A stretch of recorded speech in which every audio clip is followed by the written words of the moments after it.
Hey guys, it's Tom. It's Saturday afternoon here in New York, 3:50 East Coast. This is the first show I'm doing in quite some time. It's April 11th, 2020, and I don't think I've done a show. I don't know. I did an SSFA draft show probably, but we're halfway through the SSFA season, and I don't have stats, so there'll be no like league-wide rankings today. But I've been wanting to do a show for the last week or two, and maybe, and probably a lot of it is more because of the crisis we're all going through, the COVID-19 situation with the COVID-19 coronavirus. And probably I wanted to do a show more for me maybe than for you guys. I don't know, maybe the feeling of commiserating with people, talking with people, that type of thing. Also, I hope that the volume is working, because I did a show before. No, I didn't do a show. I caught the end of Dennis's game earlier today against Michael Reeves. Dennis, undefeated, was playing Michael Reeves, and it was a close game in the fourth quarter. So I broadcast the tail end of that game from about the 9-minute mark in terms of the time remaining. And unfortunately, I had forgotten to add myself to the stream. I haven't done this in a while. And this program is one that we started using back in the fall, so I only had a few months with it. And I don't know it as well as I know the previous apps that we were using, if that's the nomenclature. But yeah, so COVID-19. I'm going to talk about that first, and then I guess I'll try to segue into some Strat. We'll see how well that transition goes. I don't know. Maybe a lot of people. I don't know. I wouldn't say people are tired of talking about it with the people that are close to them, especially if you or your area has been hit by it in some way, which I have here in New York.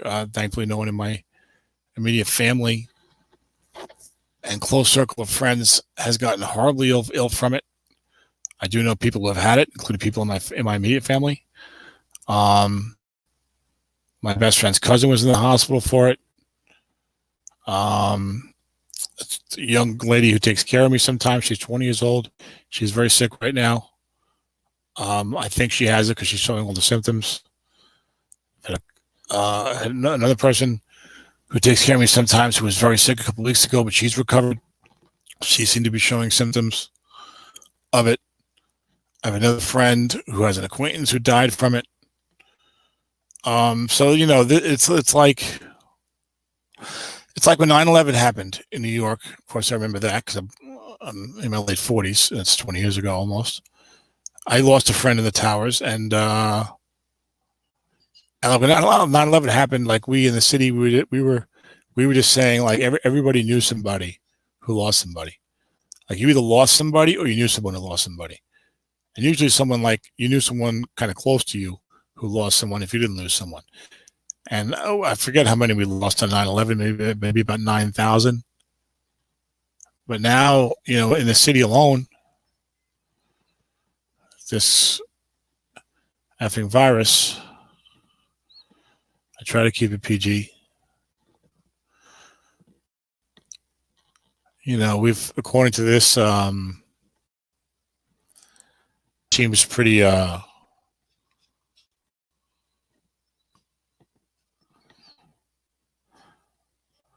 who is Sportsman Z? Is it Randy?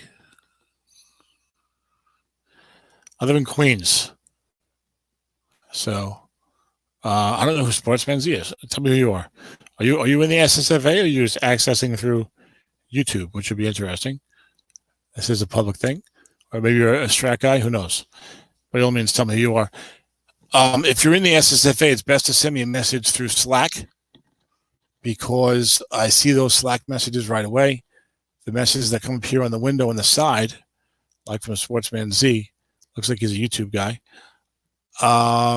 Those I'll only see if I happen to click on this window. Usually I have my screen elsewhere because I'm screen sharing.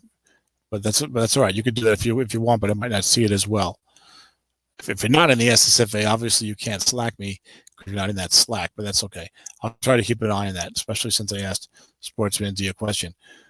But we've lost 20,000 in the country.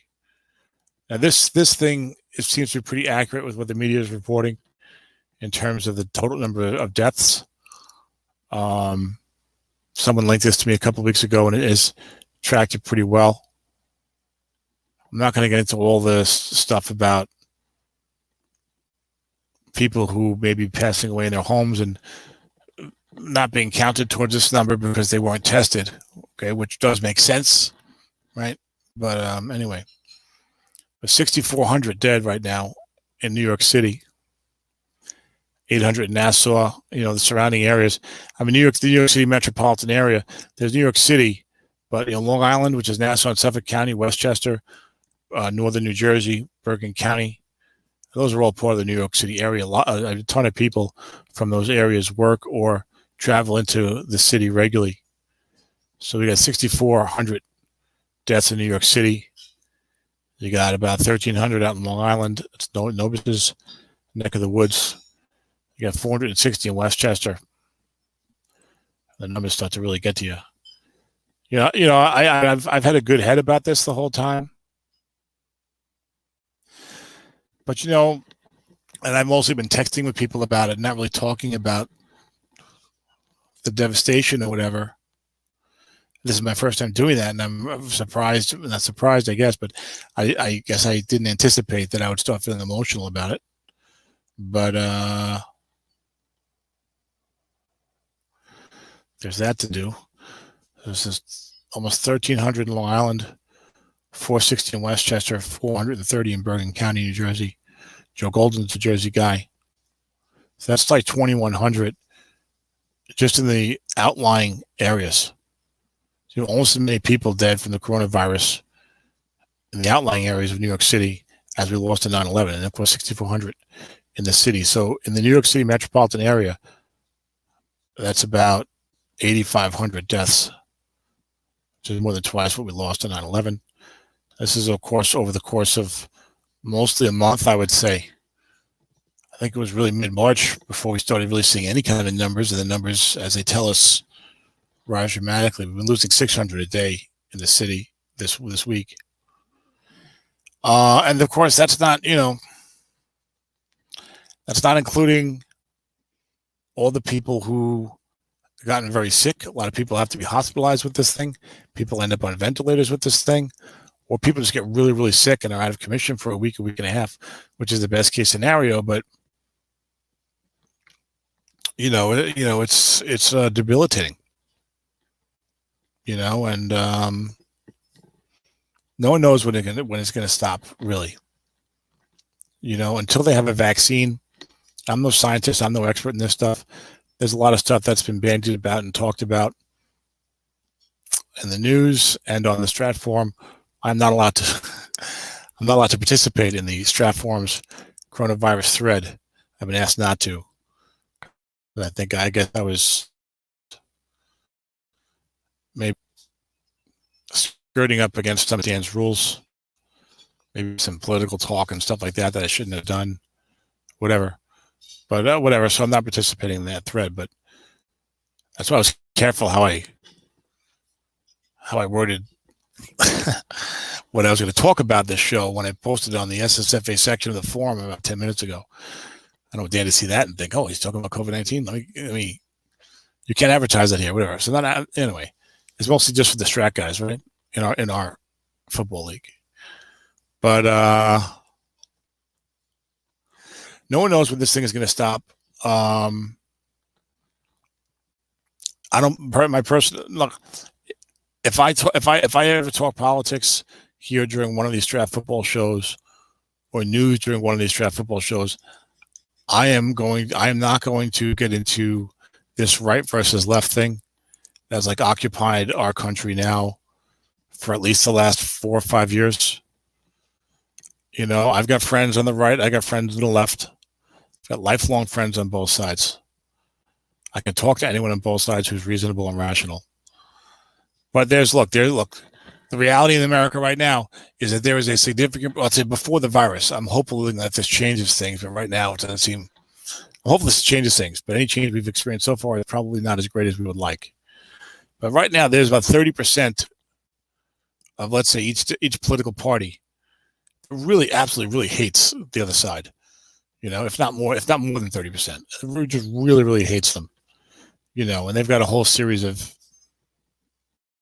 preconceived notions that the right believes about the right, and if it's hard to me if you don't view yourself that way. I am a member of one of the two major political parties in this country, but I have voted for members of the other party. I've never viewed someone of the other party as an enemy of mine. That seems crazy to me. We're all Americans, last I checked. We've been through World War II. What the hell? Why are you gonna hit? And the online stuff just makes it so. There's all those reasons why all this happens. The anonymity of the online world, the gerrymandering that creates safe districts so people don't get challenged in primary. Politicians don't get challenged in primaries. Sorry, politicians aren't that worried about the general election because the district is safe, red or blue. Their big threat is getting primaried by someone who is more red or more blue than they are. So if you're a Democrat in a safe Democratic district, you're probably not going to lose to a Republican in the general election, but you could lose to like an extra liberal Democrat in the primary. That happened a lot with the Republican Party, with the Tea Party movement, back when John Boehner was the Speaker of the House. Who was that guy? Is it Eric Cantor in Maryland or Virginia, somewhere down there, who was like in the top 5 of the Republican House leadership, lost a primary to a Tea Party guy. Cantor was hardly some kind of, what's the word they use? Rhino, Republican in name only. Rhino and Dino, Republican in name only, Democrat in name only. That's when like the purists of the party believe that you are not Republican or Democrat enough. You get the I know at the end of it, in name only. So, this is a pretty good show so far. If Dan wants to ban me for this, go ahead, have at it, Dan. I would hate to get banned. I love the forum, but we're talking outside the forum, so we'll see what happens. Hopefully, he never hears it. Hopefully, I don't have any enemies who say, "Hey, Tom's talking politics" on a YouTube show that he linked on your forum. So Dan's a great guy. He's done a great job for all of us. So Dan, if you hear this, please, I don't mean anything bad to you. But anyway, it would be nice if we as a country came through this crisis together. I think there are a lot of signs of that. And if we came out of it a little better on the other side. But I've been around a long enough time, and I've been around politics a long enough time, that any optimism I have there is measured. We have an election for president in 7 months. There are obviously very strong divided feelings in this country about the current president. There are some issues with his opponent, Mr. Biden. So, so if I talk at all about politics or what's going on here, I am not going to try to do a right versus left, red versus blue bullshit thing like that. All right. I certainly have my own beliefs, but look, I've lived under presidents of both parties. I've lived under Congresses and Supreme Courts of both parties. The country's still here. People still working. People still having kids. People still having their lives. It's not the apocalypse when the other party gets into power, folks. Hasn't happened yet. If you hate Obama, the country survived Obama. If you hate Trump, looks like the country's going to survive Trump. People they just get carried away. This is what's important. So hopefully this wakes up people more than arguing about all this nonsense that they do. Oh, the online argument is the worst. I have a friend who just is deep into it, and it's like he's lost his mind. It's like he's not the same guy that I knew before all this arguing online started happening. Now, the guy I knew the first 35 years of his life, of our lives, because we're close in age, doesn't seem to be the same guy that I see arguing. And he's like, I have nothing but love. It's like, I don't have any hate in my heart. I'm like, yeah, but you have it all over your Facebook page, so anyway, he's a good friend of mine, but he's deep into it. So anyway, I will get to Strat if I can. I will get to Strat real soon. This is not supposed to be a COVID-19 show, but how can I not talk about it, right? I don't live in Manhattan. Most people from outside of New York City think of Manhattan when they think of New York City. That's where we have the skyscrapers and, Madison Square Garden and Broadway and all that stuff. That's all in Manhattan. But, the city has got 5 boroughs. Manhattan is one of them. Brooklyn, the Bronx, Queens, and unfortunately Staten Island are the other 4. We joke. We kid Staten Island. Not as bad as we kid Jersey, but we kid Staten Island. But, Queens, Brooklyn, the Bronx, certainly urban enough, and we're all part of New York City. And it's close. Like I could be in Manhattan in 20 minutes, 25 minutes. So it's not like I'm a world away. Like the mayor of New York is the mayor of the 5 boroughs, not just of Manhattan. So some of you guys may know that, some of you may not.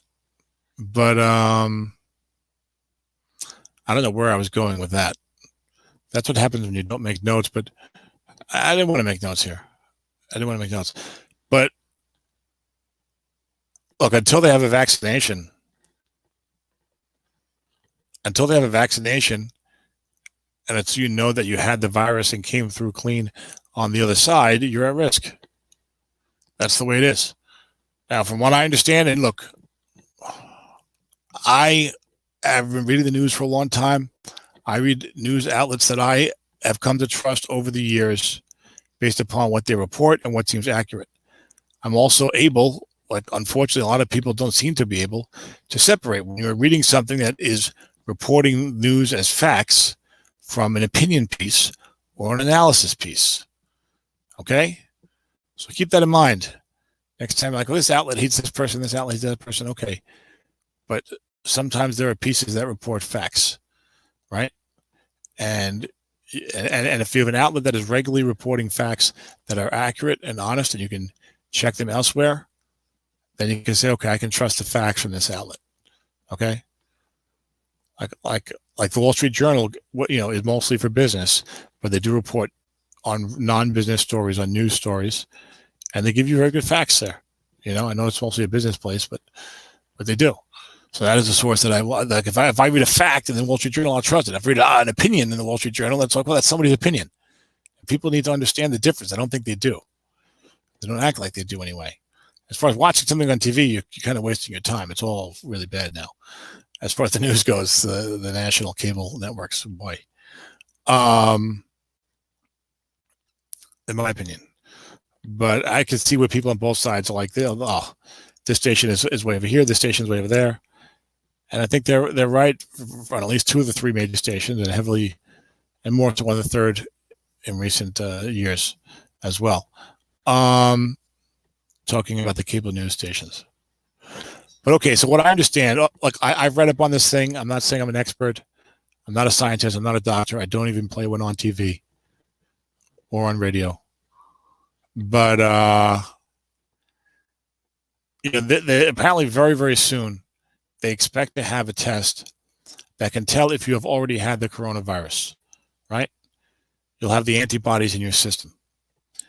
And from what I understand, when this thing first blew up, when the coronavirus first became a pandemic, it was expected that many, many, many people, the overwhelming majority of people who contracted the COVID-19 coronavirus, were not going to get sick. Okay, they were not going to get sick, or they're going to show very mild symptoms. And that's part of how it could spread so quickly, and probably has, because you don't know you're sick, you feel great. And look, up until mid-March, nobody in America was really too worried about it. You're walking around, you're living your life, you're touching everything, you're grabbing every doorknob, and the next guy comes along, grabs the doorknob, and now he's got it, then he scratches his nose, and he's got it. Okay, so that's how you can see how something like this just spreads exponentially so quickly, right? And I'm not going to get into all that stuff like on the forum they're talking about. Well, there's only this number for that reason. They get all the statistics of it. and how it's being counted or whatever. All I know is there's a lot of death. There's a lot of people that have it, and we have to be careful. You guys can put the decimal points where you want, but that's the upshot. I think that's what's more important than some of these exact numbers right now. Anyway, we'll leave that for the history books, I think, or for the professionals who are trying to come up with treatments and cures and vaccinations, and who or the politicians who need to make decisions and give us guidance. So when they get the antibodies test and they make it widespread, that'll be great. And I think what you'll see is a lot of us probably have it or have had it and didn't realize it. And that'll be key, I think, in quote unquote restarting the economy. Because if you already had it, you have a blank check. You can go do what you want. I have an immediate relative who had it. So that person is totally safe. He or she can go out, could go to the beach. The rest of us can't, or whatever. But not that he or she does. But, that person doesn't have to worry anymore. So hopefully they'll get some therapies going as well. But, until there's a vaccination, until you have a vaccination and you've been cleared as having the antibodies, a lot of people are not going to want to go anywhere. Certainly if you're like 50 and over. And there's a lot of people in the 40s who seem to have been dying from this. So, I don't even know about that, but I'm kind of a homebody, so it doesn't bother me that much. But, if there's no vaccination, you're going to pack into Yankee Stadium in July? 3 months from now? I guess it depends on what the numbers are, right? If we're down to, how low does the number have to be? You're down to like 45 deaths a day. You're like, yeah, I'm going to go to the ball game. I'm going to sit with 50,000 people. I'm going to sit with 20 strangers all around me. I'm going to grab a hot dog and a soda from the vendor. He's going to hand it right to me. So the normal will return eventually, but I think the vaccination will be the key to that. After you get the vaccination, then you can feel safe. That's when you'll get back to a regular normal. I think until that happens, we're going to be in this this cautious state, this careful state, and for a lot of people, a fearful state. I think anyone with half a brain has to be concerned about the effects of the virus and not wanting to get it, not wanting to spread it to their loved ones. And in certain places, that fear is going to be greater than others. Like in the New York area, we're seeing it hard, right? And you're seeing it. Where else are we seeing it in New York? You're seeing it in America. You're seeing it down in Louisiana. You're seeing it in Illinois. You're seeing it hardcore in Jersey. The Seattle area was hard hit early. Every area is going to have their measure of it, I think, to some degree. Michigan, I forgot to mention Michigan. LA has been rising recently. And there's no doubt about it, politically, whether you're left or right or center. Look, an epidemic or a pandemic is going to hit you harder in a city than it is in a rural area. I mean, come on, we're all packed together in here. The houses are not a mile apart, you know what I'm saying?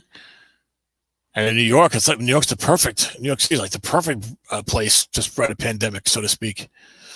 I mean, optimal conditions as far as the virus is concerned for getting everywhere it needs to get to kill people, I mean, if you haven't been in New York, the subway, you're jamming people together in the subway. The subway platform is jammed together. With Times Square, everyone's walking with like elbow to elbow. Those things aren't exaggerations. That's the way we live over here in Manhattan. Okay, most people don't live in Manhattan. Okay, and even in Manhattan, that's more during business hours or in tourist areas like Times Square is crazy. To try to walk around in there is interesting. It's really very condensed. And then we have a lot of people of an international background in New York City. And like I said, politically, I'm not going to talk about whether immigration is good or bad or whatever. I'm just not doing that. I have few views on things, but I'm not doing that. We got enough of that in this country. Go put on Fox News or MSNBC or whichever one you prefer to get you all riled up. So you can start hating your fellow Americans. It really bothers me. Really bothers me the degree of division that we have in this country right now. I mean, it's crazy. Over what? Over what, really? You know, I mean, before all this happened, look at the history of the last 30 or 40 years or whatever. We've had recessions. We've bounced back from them, right? You know, we had 9/11. We did a war on terror. We didn't have any other major terrorist attacks in America from overseas. That's a good thing, right? You know, I know it's all the cultural stuff. I understand that. Christian conservatives versus, liberals, transgender rights and all these other things that go against the church. I think that's where a lot of this comes from, that divide. Some of those issues are just impossible to reconcile. I'm not a very much a religious guy. I know we have some religious guys here in the league. They can maybe tell me. But, if the Bible speaks against homosexuality in certain ways, and you're a devout Christian, how are you supposed to feel comfortable if your neighbors are a pair of married gay guys? What are you supposed to tell your children then? The Bible says it's wrong, but society says it's okay. That's a tough spot that I think liberals don't really pay attention to. I think there are areas where it's hard to find that compromise. And then if you're a liberal, I don't know anything about transgendered or being transgendered, despite what you may have heard. I'm just teasing. But I guess like these people, a lot of them feel like they're in the wrong body. And I think what I've read is there is some scientific evidence of that, so who am I to tell you, no, you can't dress in women's clothes or whatever, so it sounds bizarre to some of us who, I'm 49 years old. I grew up in a middle class Italian Catholic neighborhood in Queens, New York, 35 years ago. You couldn't be openly gay, that's for sure. Transgendered? Are you kidding me? So it's like, for a lot of us, these are things that we are not accustomed to, weren't raised with. We were raised in an environment that was very much against these things. So even if you want to be understanding, it's kind of hard to wrap your head around sometimes, Well, like I'll say something political. I'm very much in favor of gay rights. I'm like, look, no one's forcing me to be gay. I'm not gay. No one's forcing me to be gay. So why do I care what two men or two women do? And why, if you love somebody who's the same sex and you want to live together and get married and make that commitment, yeah, go ahead. I don't care. It's not bothering me any. That's my view of it. Okay. I don't want to start an argument. If you feel differently, that's good. That's fine. We can feel differently. We don't have to argue about it. I'm a Jet fan. If you're not a Jet, we could argue about that. Why am I a Jet fan? That's a better topic.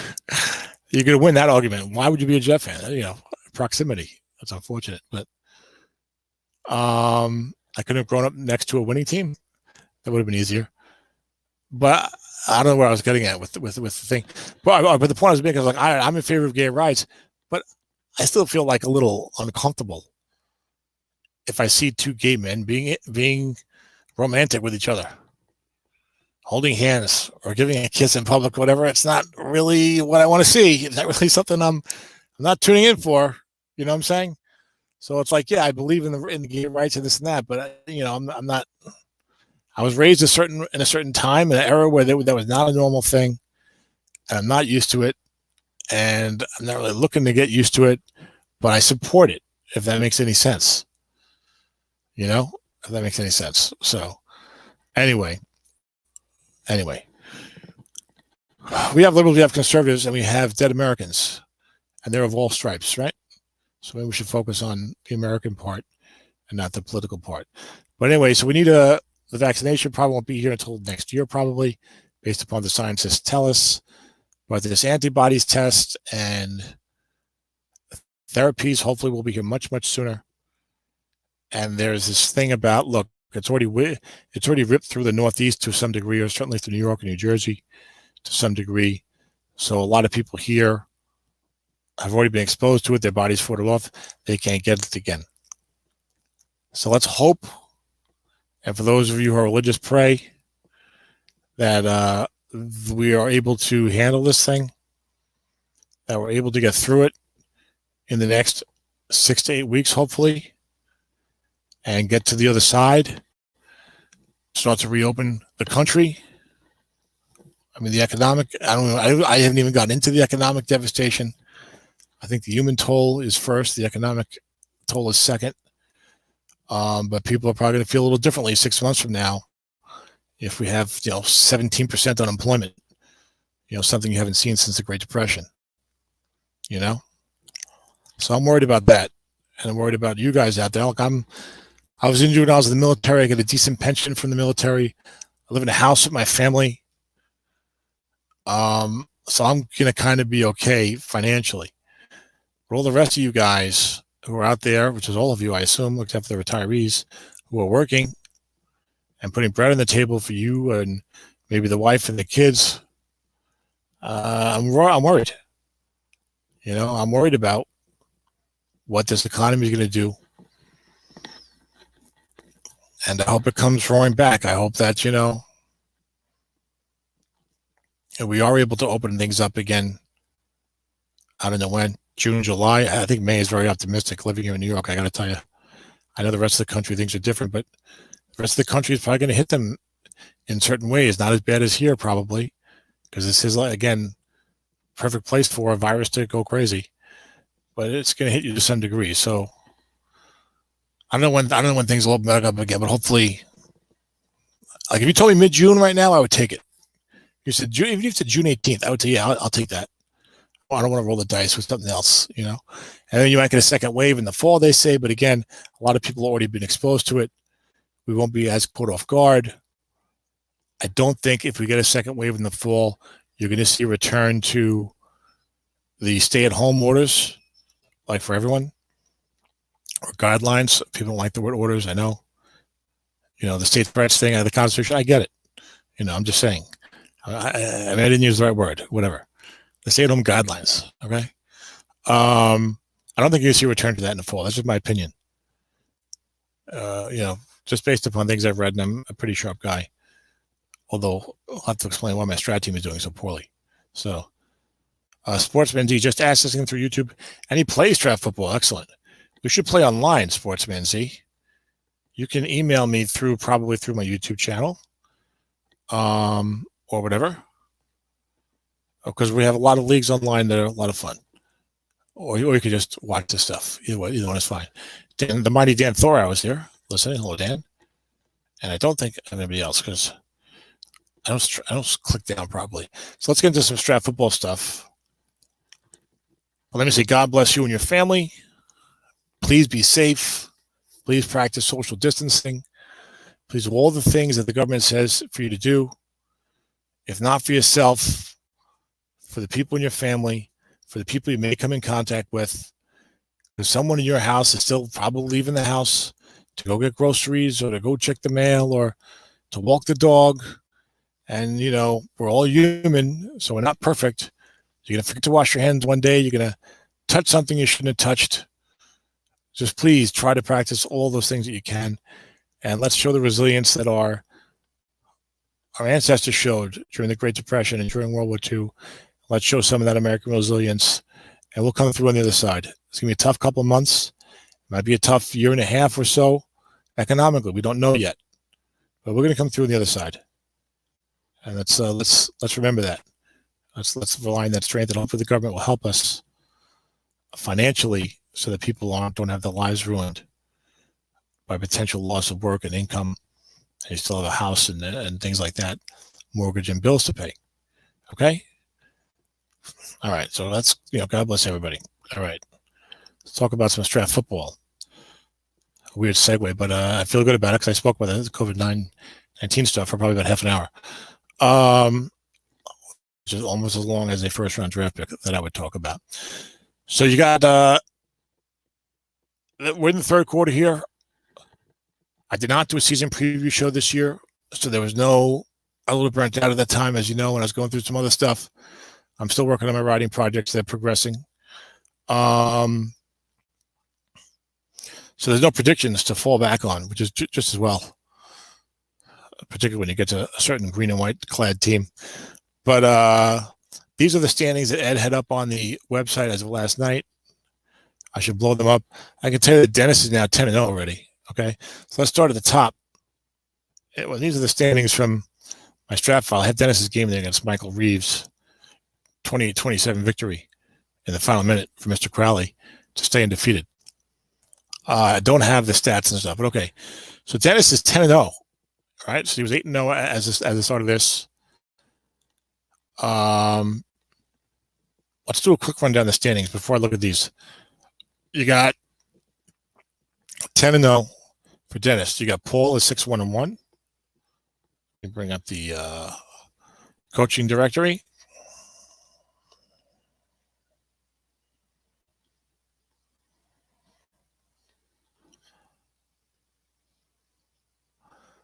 There will be lulls. I'm not a professional. I'm an amateur. Yeah, Paul, as I thought, is the Chargers. So yeah, Dennis is 10-0. You got Paul Halfman Mankiewicz is 6-1-1. You got Nathan, who I think has got Patrick Mahomes, is 6-2. You got Keith, who's going all out for the year. With Philip Rivers is 6-2. I played that team. The team is stacked.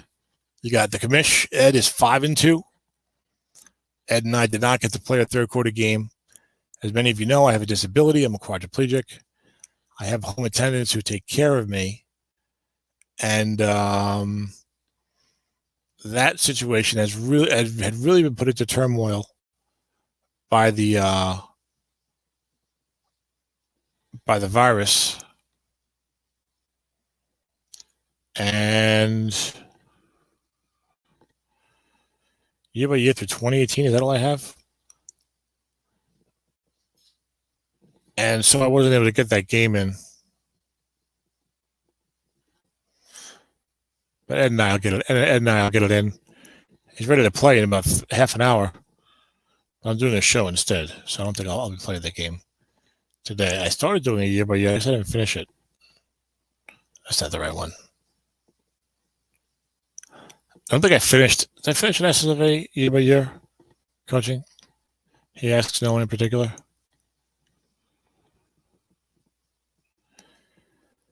You got SSFA 2018. This one says it's through the 2014 card set, which is not very helpful. I think I have one that's better than that. We're doing 2018 now, so I'm looking for one that's through the 2017 card set.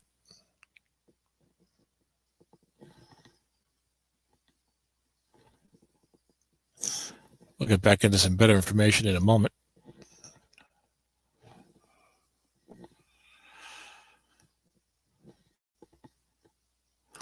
Looks like I had it for 2016. I didn't do last year when 20 won his second title. All right, so if I get a chance, I'll bring up the 2017 standings. That's when I went undefeated. Big whoop. I was 16-0 and lost to Dennis in the playoffs. I know the playoffs here.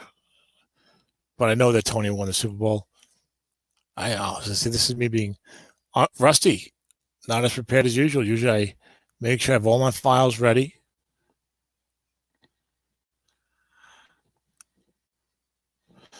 So let me download that one moment. Shouldn't take more than a split second. And even thanks to the commissioner extraordinaire, it did such a great job. And there we go. That's right. It was Tony over Dennis, 27-20. In the Super Bowl, Tony's second straight title, which is a hell of an accomplishment in these leagues.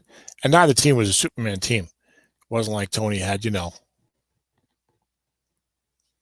number one quarterback, number one running back, all this and that. You know what I'm saying? They had a really good defense that first year. It's playing great again this year. Tony playing 4-3 with good defensive tackles. So, okay. All right. So you got Dennis is 10-0. Yeah, all right. That was down to San Francisco 5-2. Yeah. So Ed 5-2. We didn't get to play that game yet. Arizona 5-3. That's Kurt. Cincinnati 5-3. I believe that's Butch. It is. You got Green Bay 5-3. Who's Green Bay now? Because that is Tom V. The other Tom. I know his last name. I can't remember it. Forgive me, Tom. I'm a little tired. Didn't sleep as well last night as I could have. You got Houston 5-3. That is Bradley Miller. I'm almost certain, former champion. Yep, I know that one.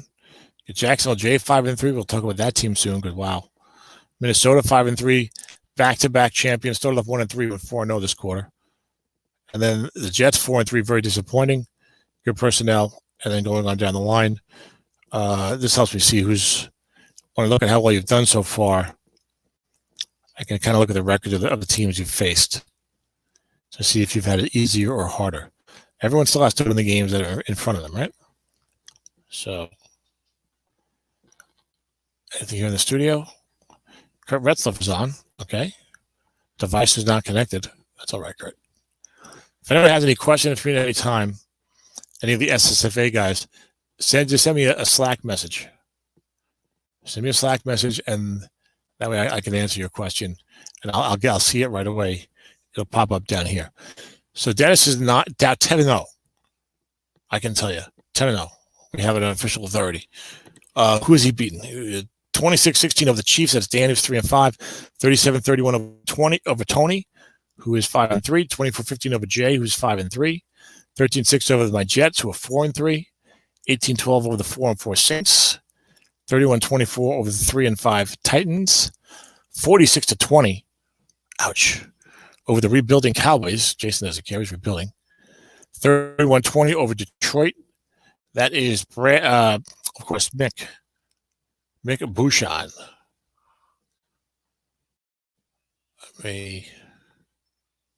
Yes. Over Mick Bouchon. I think Mick traded Drew Brees this year. I'm almost certain. He had an older team. He wanted to trade Brees last year. Didn't get what he wanted. He and I talked about a deal. And then he made a move this year. I think a big part of that was trading up to get Darnold. I think he got another one in there somewhere. Either a late one or next year. I forget the exact deal. Why not look it up maybe? That takes time, right? But anyway, he traded Brees, but he's in a rebuilding mode. He had Case Keenum at quarterback and stuff like that. The defense is a 3-4. Yes, this is not a team that's going to you expect to do a lot this year, and they are not disappointing. They're not doing a lot. That was a victory for Dennis. We were talking about his wins. Then he beat Cincinnati. Pretty good win there. I forget the score, but I want to say something like 35-16 or something like that. A pretty convincing win for Dennis. They need a squeak by Michael Reeves here, 28-27. Michael was winning this game. Michael lost Dak Prescott early in the second half, the remainder of the game. He had to bring in Deshaun Kaiser. Deshaun Kaiser to quarterback. And I was going on Slack and I'm looking for Jason Owen, told him to play our game. And we have not been able to connect too well. And I saw that they were playing, Michael and Dennis. It started an hour earlier, but I know that Michael plays fairly slowly like I do. Dennis plays rapid fire. So I popped on there in the fourth quarter, and Michael was winning.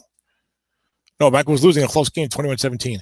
So I went to broadcast the final 9 minutes, but I didn't do the broadcast right, so it's useless. But anyway, Michael scored a touchdown on like a flat pass. I've got a flat pass long game to set up a touchdown to take a 24-21 lead. And it gives a field goal to go 27-21. But Dennis came back to win it in the final minutes with the drive, 28-27. To keep his undefeated season alive, he's 10-0.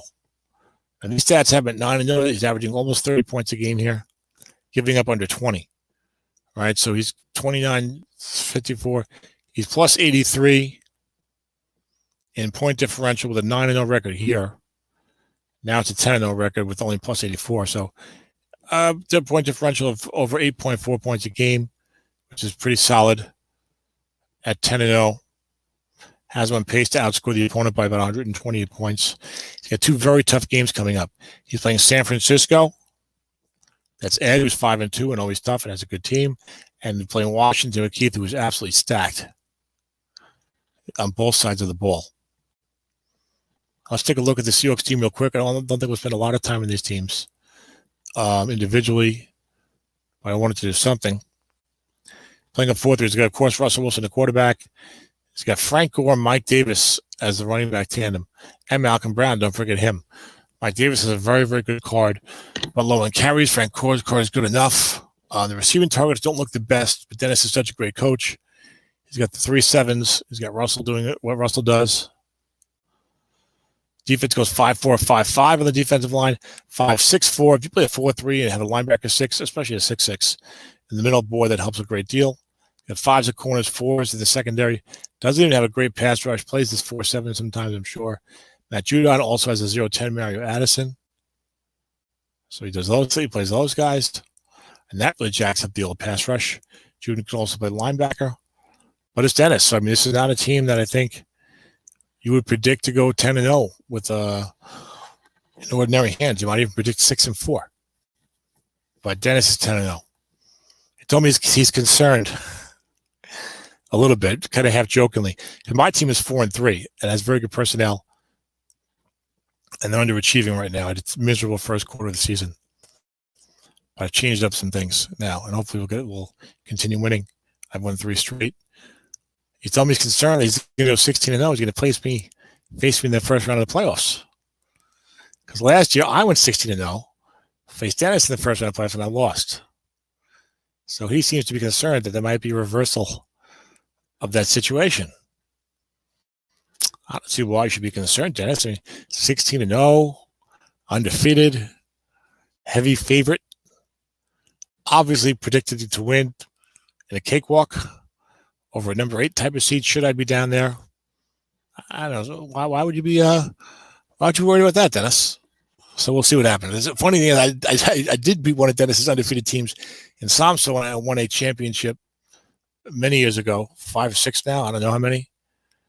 So last year was his payback beating my undefeated team. So we'll see. Maybe he'll lose to one of these guys watching in San Francisco. Who else he got the rest of the way? He's got Pittsburgh. Sorry, Dan, I know you're listening. 3-5. He's got Houston 5-3. He's got Tampa Bay rebuilding 2-6. That team might have Drew Brees on it. And then Green Bay 5-3. So there's certainly some opportunities for Dennis to stub his toe here. It's not dominant personnel. It is a great coach. I might call one of these games. San Francisco or Washington, but Dennis done a tremendous job so far. I'm going to bring up a little bit of stats here. Russell, 61% completed, 12 touchdowns, 7 picks, 7.0, 86.2 rating. The running game, 2 guys over 600 yards, 5.6 average for Mike Davis with 10 touchdowns, 4.9 average for Frank Gore. Will Fuller averaging 18.8 yards a catch as a deep threat. Doug Baldwin with 5 touchdowns, plus 700 in yardage. I always look at that. The first thing I look at team stats. First 2 things are the yardage and the turnovers. You're plus like 700 yards through 9 games. That's really good. And then he's actually minus 3 in turnovers. But that shows you who you're dealing with here. You know? Red zone, although this is what's dominating. This is one of the most overlooked stats in all of football. Red zone efficiency for and against. Dennis is 86% red zone. He gets down there, he's punching it in. Like something in like the mid-70s for modern league. It might be average. I don't know the average. But I feel like I've seen a lot of teams 70, 72, 73% around there. So he's 86% red zone efficiency in terms of the numbers of points, the amounts of points he's getting. The opponent, 55%. How is it even possible? So, I mean, that's you look at the yardage and look at the red zone efficiency, and there you go. Next thing you know, 10-0. So I don't know what Dennis's final record will be. I think he's going to stub his toe somewhere. It's just too tough. The team's not good enough.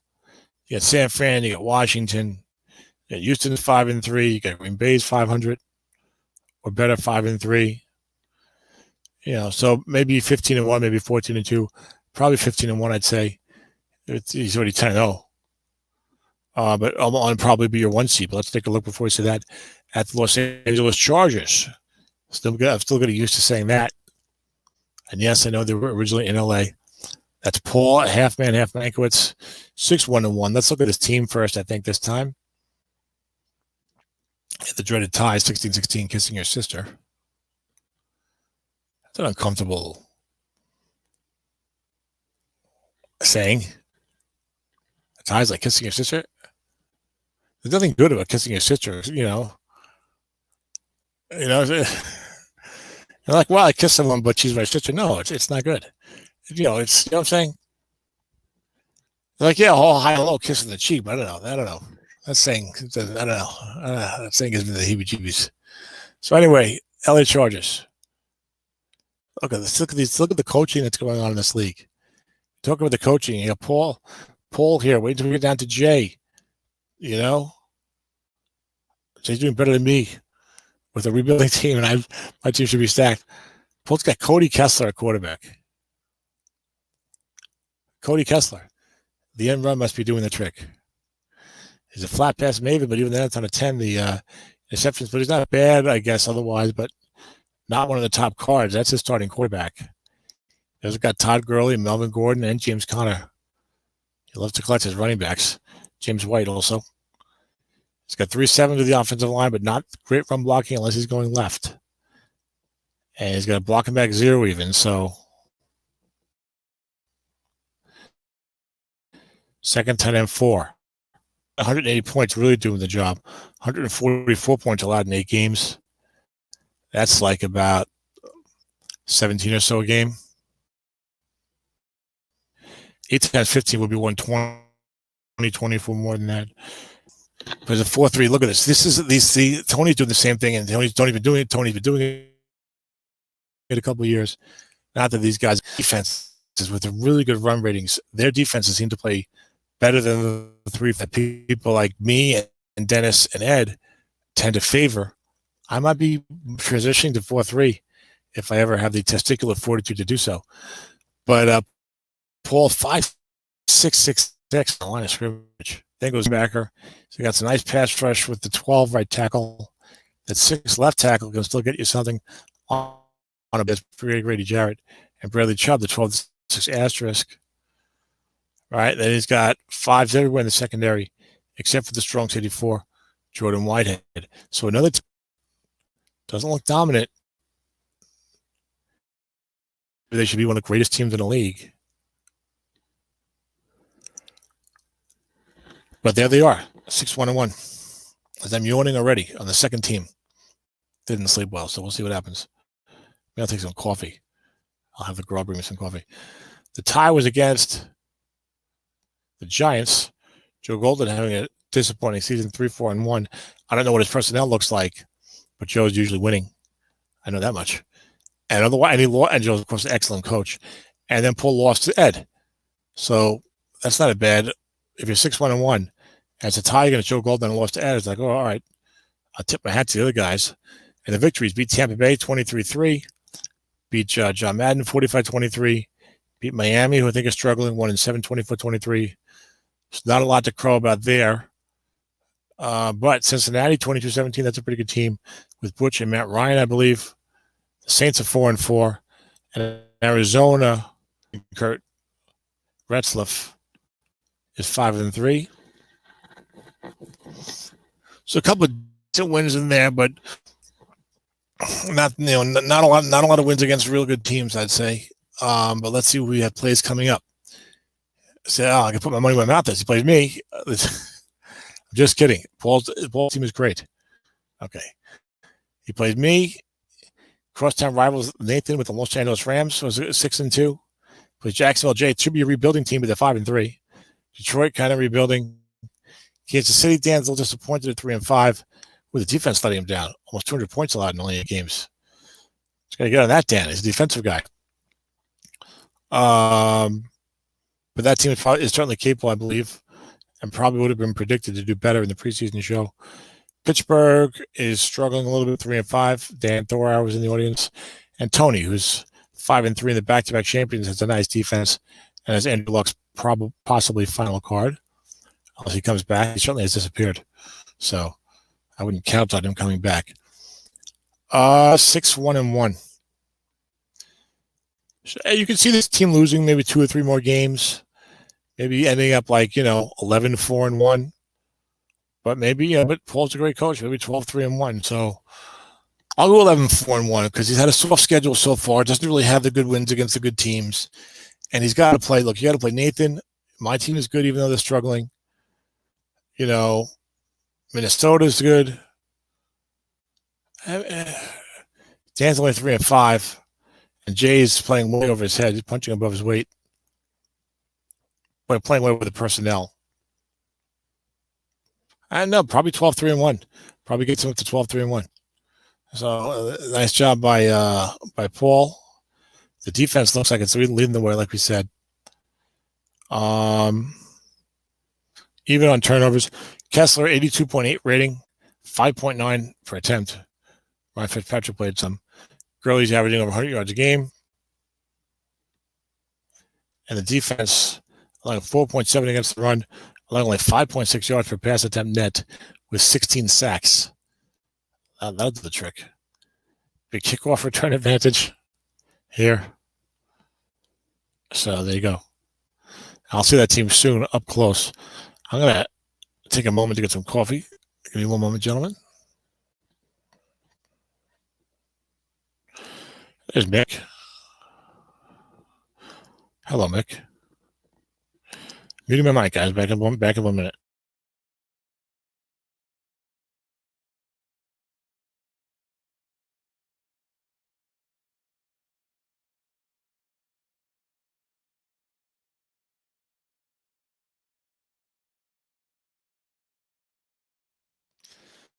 All right, so we got I'll skip the Rams. Nathan's club, 6-2 Rams. Started off 2-2, then reeled off 4 straight victories here in the second quarter of the season. This is, I believe, a Patrick Mahomes team. Nathan was building for a couple of years. This is a team that last year was 2-14. Okay. And then was 0-16 the year before that. So he had his Hugh Jackson cycle, as Nathan has so wonderfully coined. So he was 2-30 of the last 2 years. Before that, he had plenty of success. Many years in the playoffs. Super Bowl appearance against me. I didn't get to fix all the Super Bowls here, Nathan. So, and then he hit the rebuilding trail, and he's now coming out to the side. And really, this team, I think, was not quite ready to compete for the year in terms of the organic growth of the young players outside of course, Patrick Mahomes. But Nathan circumvented the rebuilding a little bit. I don't know if he did it terribly. I'm just the impression I get. I didn't look at that incredibly closely. To compete right now with this team. That's why you get a guy like Gus Edwards on there. All right, one moment, guys. I'm going to take this coffee. The lady's here. Hold on.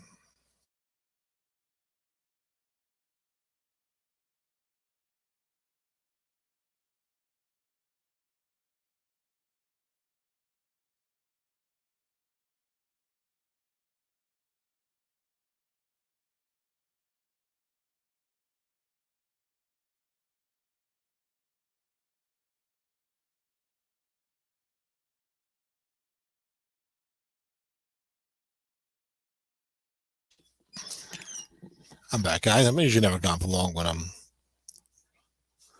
I'm back, guys. I'm usually never gone for long when I'm doing these shows. I take longer breaks when I'm playing a game. League average of red zone was 74% through the halfway point, Mick tells me. Thank you, Mick. Guys, it is more helpful, though, if you Slack me in the comments. Because Slack, I get slacked around right away. Here, I don't always see that, okay? If you Slack me, I get an instant message. And Keith's in town. We're about to win the Redskins in just a couple minutes, Keith. The anticipation may be killing you. Okay. This thing got Patrick Mahomes, Gus Edwards. That's tough to deal with. I like this Josh Adams card as a reserve back. I don't know how much he's using that. Marlon Mack's kind of okay. Adam Thielen, Cooper Kupp, George Kittle. 5 at right guard. The rest of the run blocking is not that great. I don't know if Nathan's going 3 wide with Mahomes. He's a 3 wide guy at times. You got Marquise Goodwin there, 17.2, 1, 4, 8, 9, 15 deep. But a good average, so it's possible. You got George Kittle. Jared Cook's the second tight end, so he's got some flexibility of formations, which Nathan likes to have. He's playing a 4-3. That's the new the new good thing to do. 5-5-5-5 with the defensive line. Not a ton of pass rush, but you do 2 6s there. You got a 9 that could pop in here at right end. So when you go 6-6-4-9, and they had a blitz from the 4-3, that's not bad. 5-5-5-5, they go 0-4-0 at linebacker, but 5-5-5-6 in the secondary. Now Nathan's like, Tom, you know it's happening. Yes, Nathan, I do know it's happening. You've got Desmond King as a nickel corner 6. You got Anthony Harris as a safety 5, and when you think you can, you are playing the dime 4-1-6. So you may as well click down here.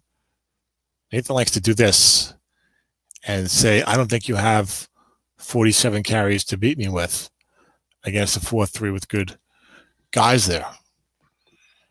When he does it against me, I run the ball pretty much every first and second down. When he goes that dime 4-1-6 against me, okay? Even with guys who aren't that great. But Nathan's had a lot of success. He's giving up 20.8 points a game. I wonder if someone could tell me what the league average in scoring is right now, Mick. Question mark. And it would be even better if they could slack that to me. If I could get slacked around. If anyone wants to participate in the show and talk, any of the SSFA members, sorry, Sportsman, by all means, just slack me, okay? And I got to add you to the thing, and then you can talk, okay? I'm happy to. It's good to have other people's voice. People are tired of my voice, although now they haven't heard it in a while. Maybe they miss it. Who knows?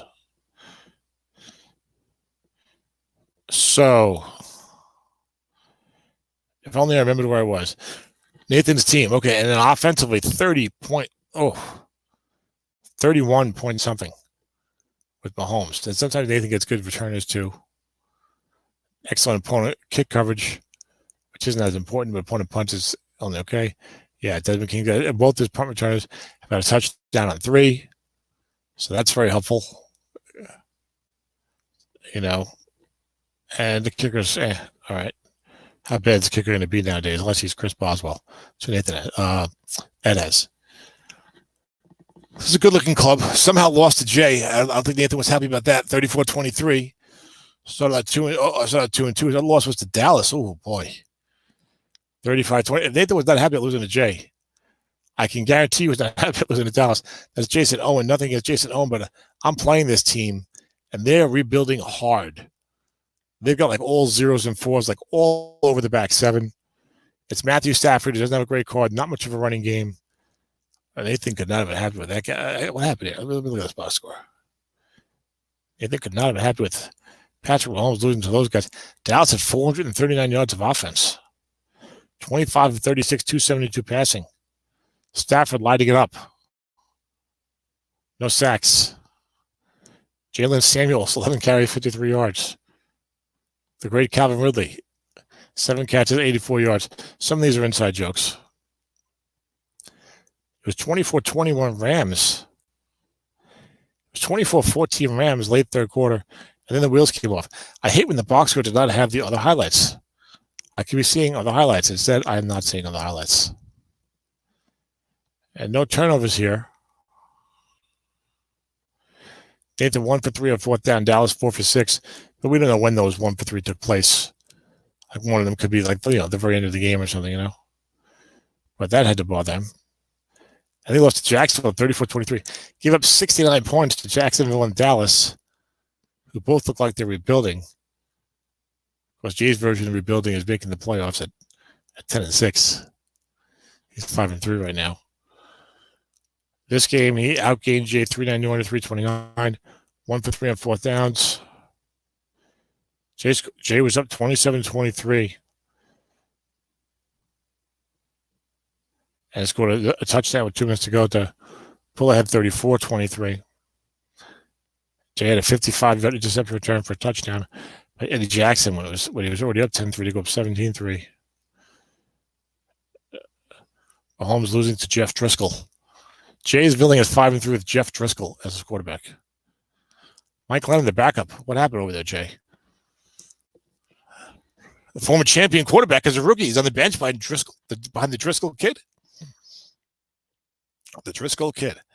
All right, so let's see. Now, I'm not saying that Nathan started off 0-2. All right, he started off 2-2. I don't know what came first. Let's have a look-see over here. He beat Cincinnati. He lost. He was 1-1, and then he wasn't. I'm not going to look any further. But he beat Cincinnati 44-15. Boy, Butch loses this year. He loses hard.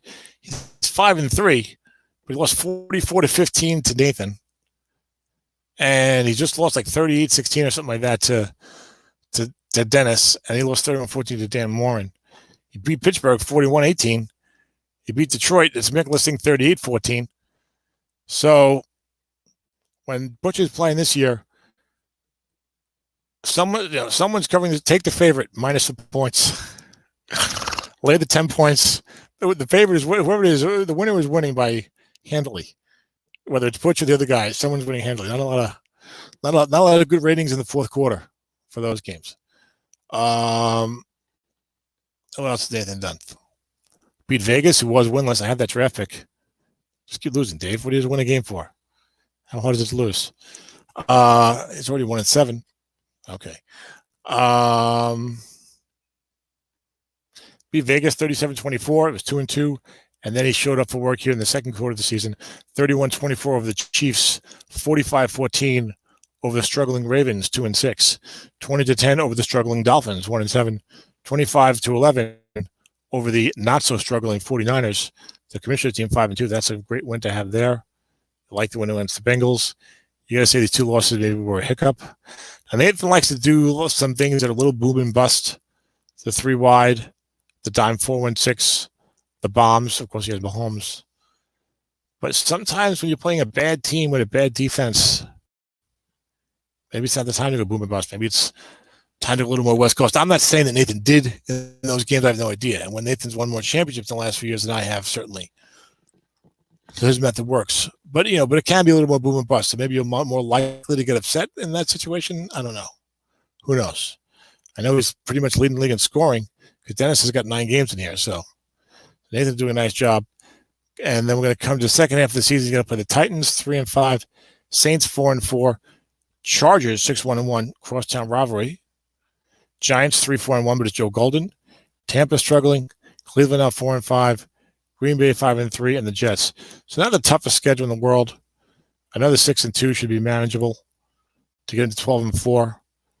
He should be in the running for 2-3 in that 2-3-4 area. There's some good teams this year. The 2-5 spot is really going to be competitive, I think, for the seeding. And let's go to the Redskins, Washington, Keith Moonbury's team, as he happens to be live in the studio audience. Mick not finding out the average scoring for me. Give me a rough idea, Mick. Come on. Keith 6-2. Keith was 6-1. Then I beat him. That was not to toot my own horn. I was just saying he was 6-1. I do a lot of tooting on my own horn. Don't take that the wrong way. There we go. Now I'm getting slacked around. I got Dan Thor telling me 22.6 and Mick telling me 22.2. Good enough. So roughly low 20s. Roughly 22.4. Let's split the difference. Somewhere there. 22.5 points a game is slightly below is the league average. And Nathan averaging 31.x. 31.1 it looks like. So Keith's got a really good team. He was 3-1 in each block. And let's take a look at this personnel. He went all in for the year.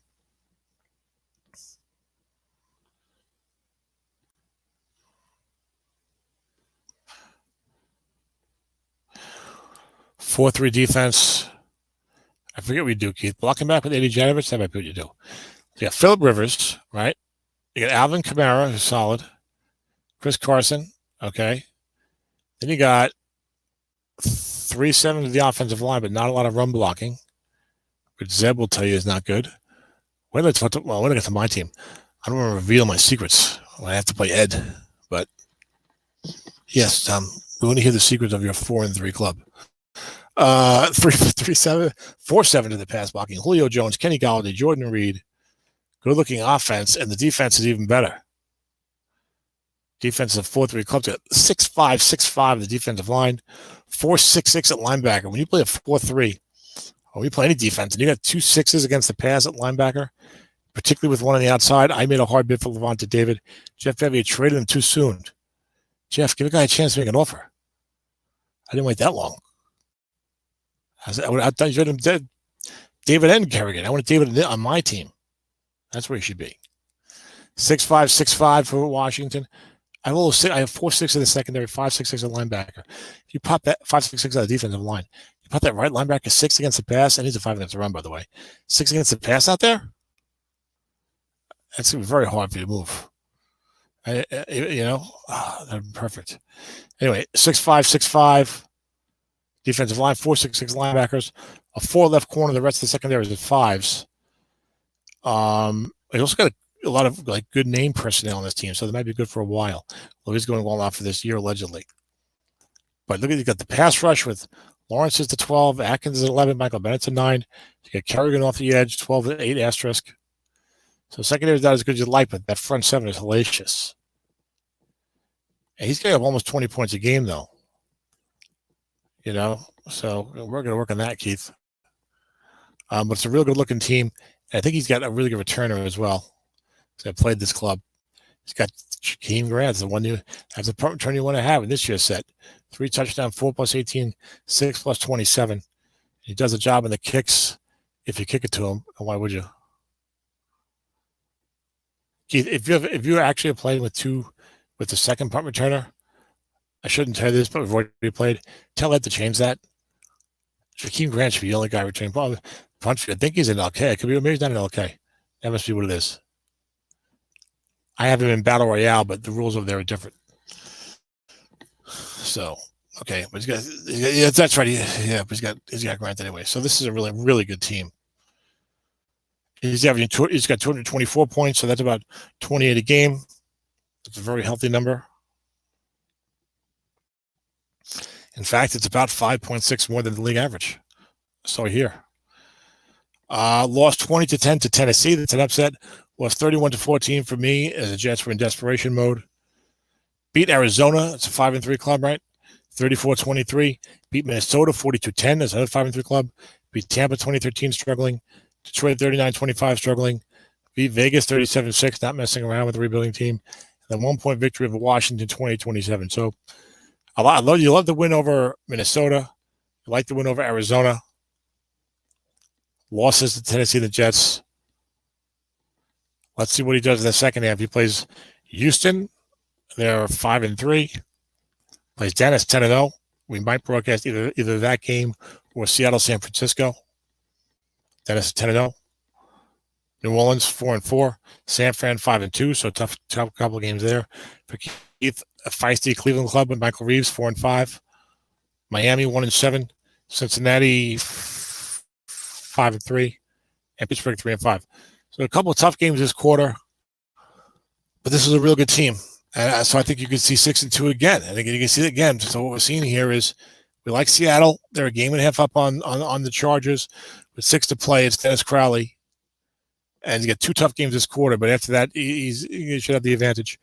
You got the Chargers. Maybe had a little soft schedule, playing a little over their head, but still 6-1-1. You got the Rams in Washington 6-2. Look like they can repeat that in the second half. So you're seeing 2, 3, 4, and probably Ed, that 2 through 5 spot for seeding is going to be a tough battle. Tough battle. San Francisco 49ers are 5-2. I could not play. My bad. 114 points allowed in 7 games. That's 16.3 points a game. Scoring over 25 points a game. Scoring nearly 27 points a game, it looks like. 25 times 7 is 175, 13. Yes, 26.8 roughly. Nearly 27 points a game for Ed. 5-2. Let's say they look like it. This is a pretty strong team. Ed has a winning record no matter what his team is for the most part. Some of these guys are like that. Dennis, Jay now, Ed. You saw the team that Zeb won the Super Bowl with in Samifa. They don't need the horses. They got the jockey. I just came up with that. How about that? That's pretty good. They don't need the horses. They got the jockey. There you go. Dennis likes that. Dennis gets an intensity in his face sometimes if you watch him play online. I can see the intensity on his face if he just had a little cap on. He was riding the horse, driving it down the stretch. And down the stretch they come. That'd be good. That's if he knows anything about horse racing. It's a block and back situation here for the Niners, I believe. I know because I'm scouting him because I'm playing him. Ed wanted to play me at 2 Pacific, which is right now.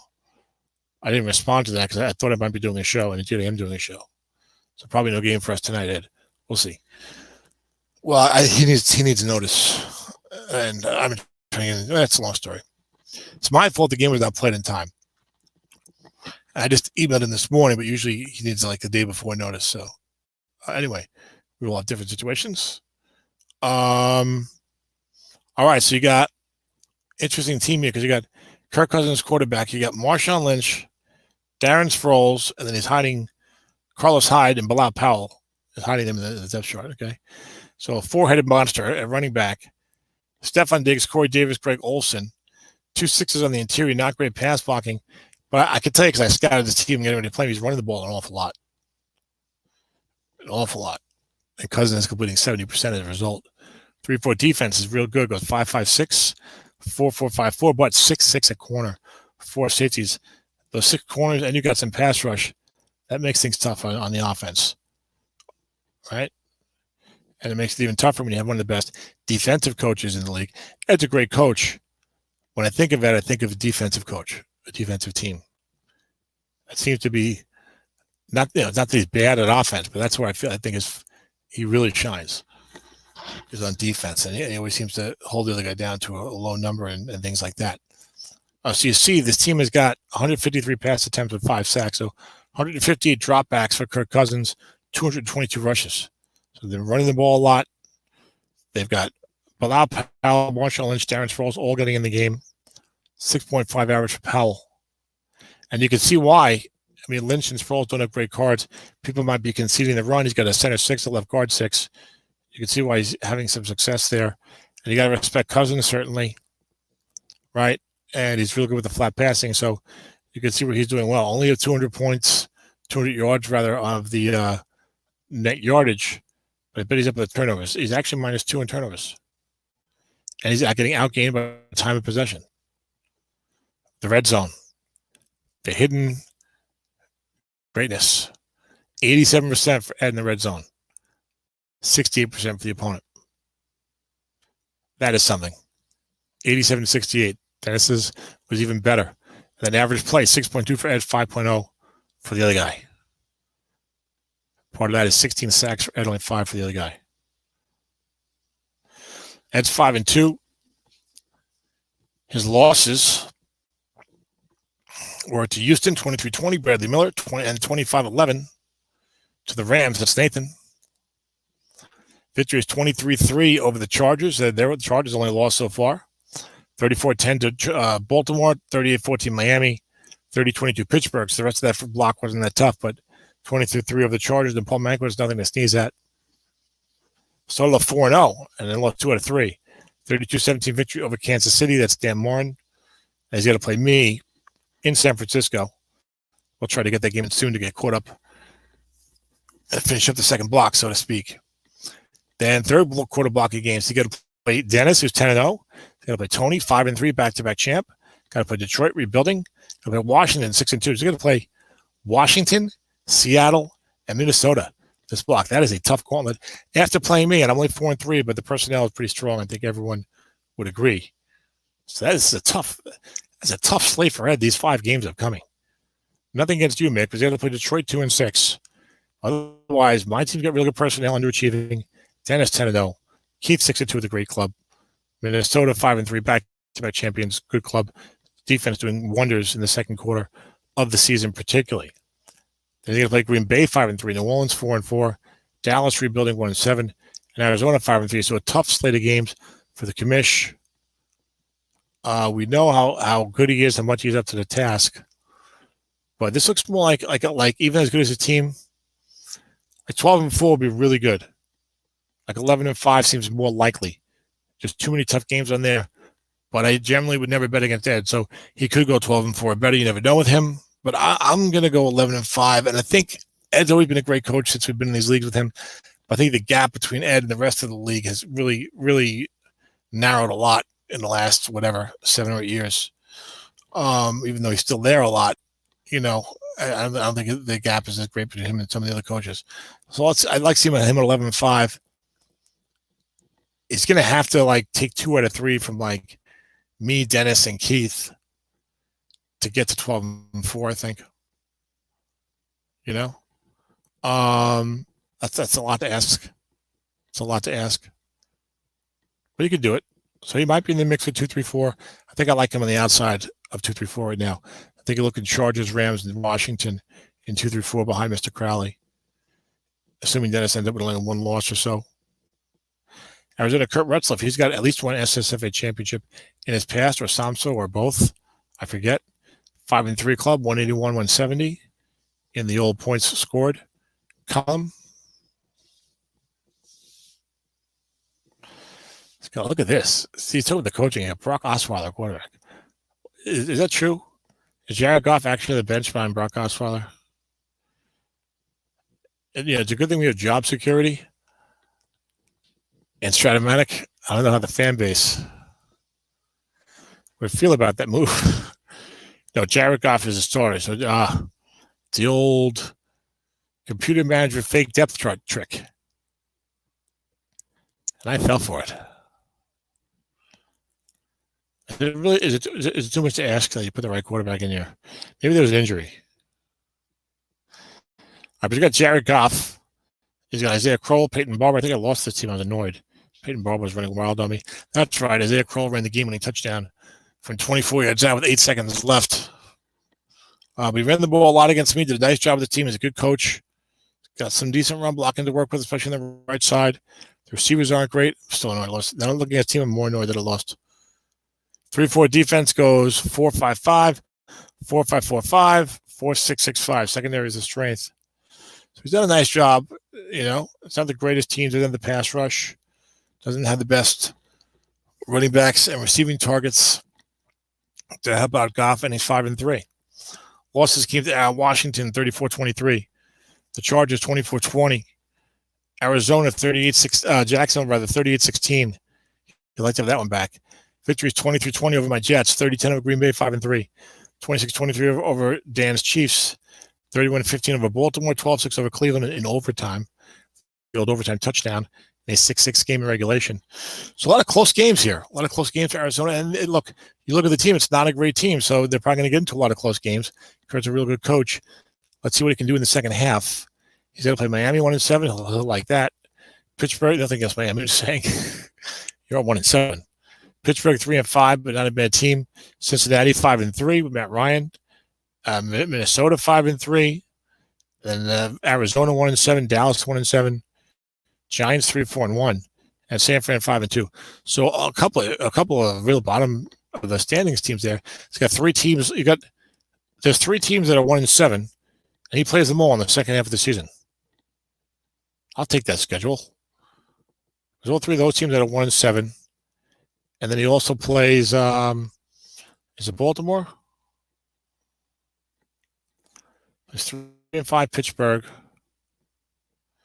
That's it. Then he plays some winning teams, but so the schedule I think is favorable for Kurt to at least go 5-3 again. So 10-6 I think is a minimum.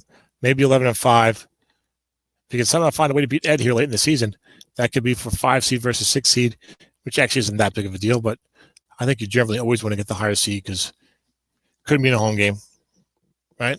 So Kurt's doing a nice job, which he almost always does. Cincinnati with Butch, 5-3, wanted to trade Matt Ryan. Couldn't find any takers.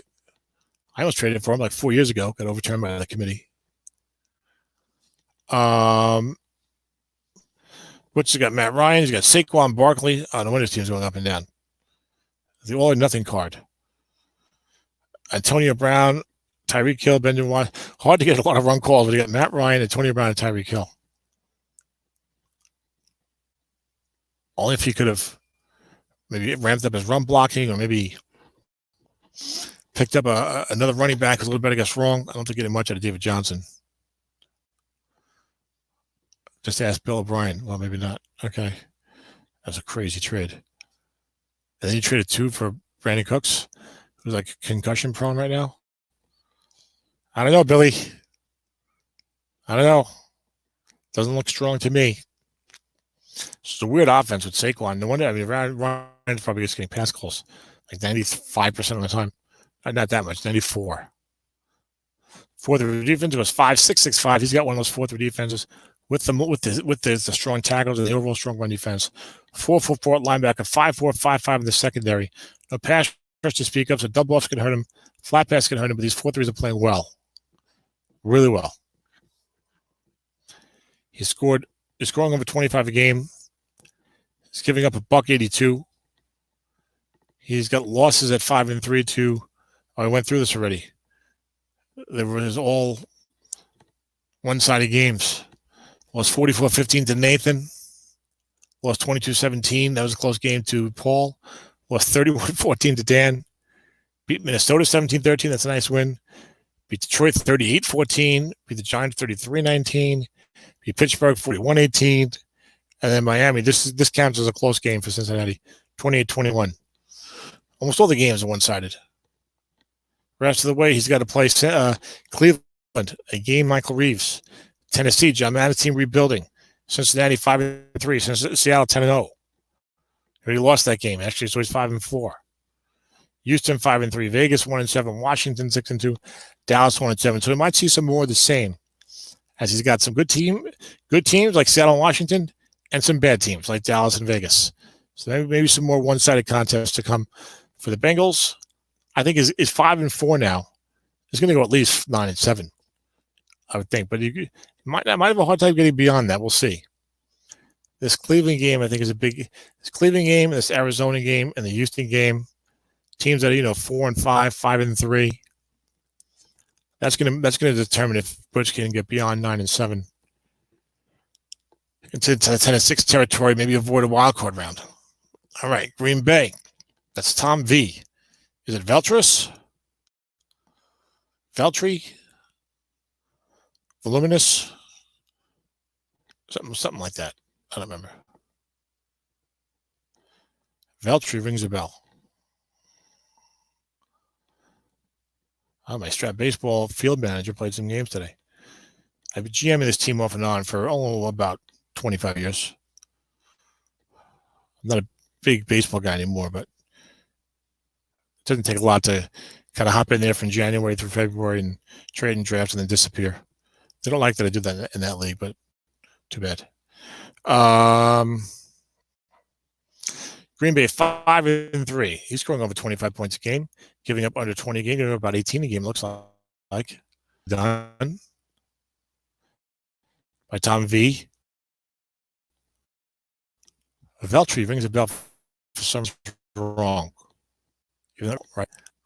Got Luke Wilson as a blocking back guy. Vance McDonald, 2 tight ends, probably going 2 tight end. Okay. He's got Big Ben. He's got carry-on luggage, Kerryon Johnson. He's got a very nice corner, low attempts. He's got Alfred Morris. Dennis has used him somewhere. He's got Tariq Cohen. Not a good card this year. Morris is the number 2 guy. Okay. If you get him guys wrong with good blocking. He's got 3 6s, center, right tackle, left tackle. Right guard, left guard, 4, 1-7 in the pass blocking. I have a new appreciation for the running game in the modern leagues. We'll get to that when we talk about my team. Tyrell Williams, Chris Godwin, Travis Kelce, Vance McDonald. Nice personality here for Tom V. This was Randy's old team, I believe. Well, it's got Big Ben on it. Joe Flacco, yes. This is Randy's old team. Randy was a good general manager. Good drafter. Defense goes, Pico, I think, is a true nose tackle, right? Maybe Denver last year? Yeah. 4-5-6 on the line, 5-5-0-6 at linebacker. That ridiculous KG Wright 6 for playing about 5 games last year in 2018. It's 5-5-5-4 in the secondary. So pretty decent defense. You'd like some more pass rush, but otherwise pretty good defense. He seems to be doing a nice job with the club. At 5-3. That's why I stopped doing some of these shows. They could start to go long. Loss of 30-23 to Houston. Loss of 30-10 to Arizona. Those are both the winning teams.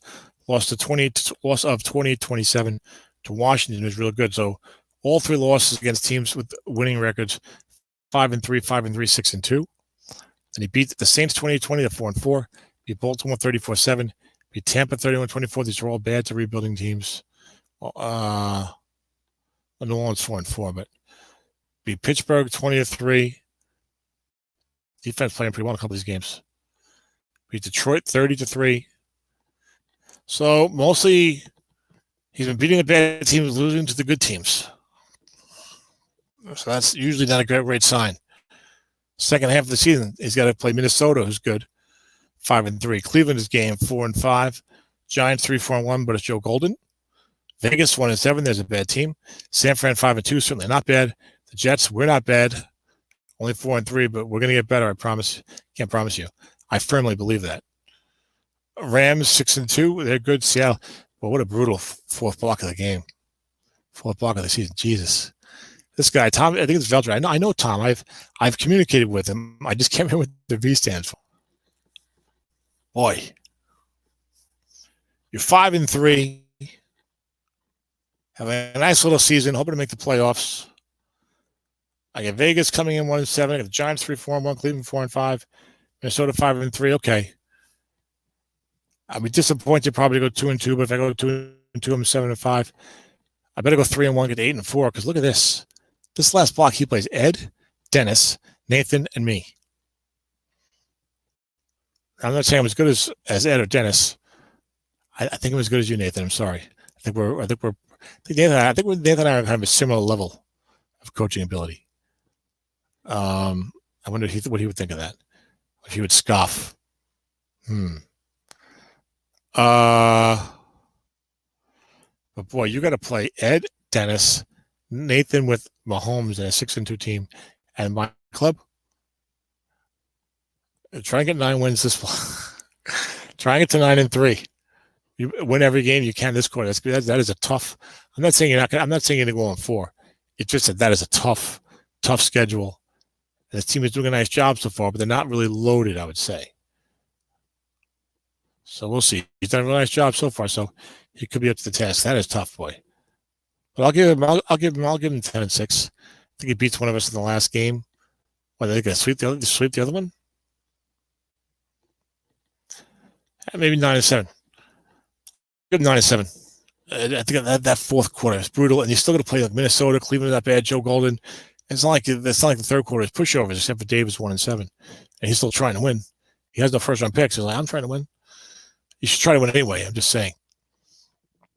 Houston 5-3. Bradley Miller, former SSFA champion, started off 3-1 and split in the second block of the season.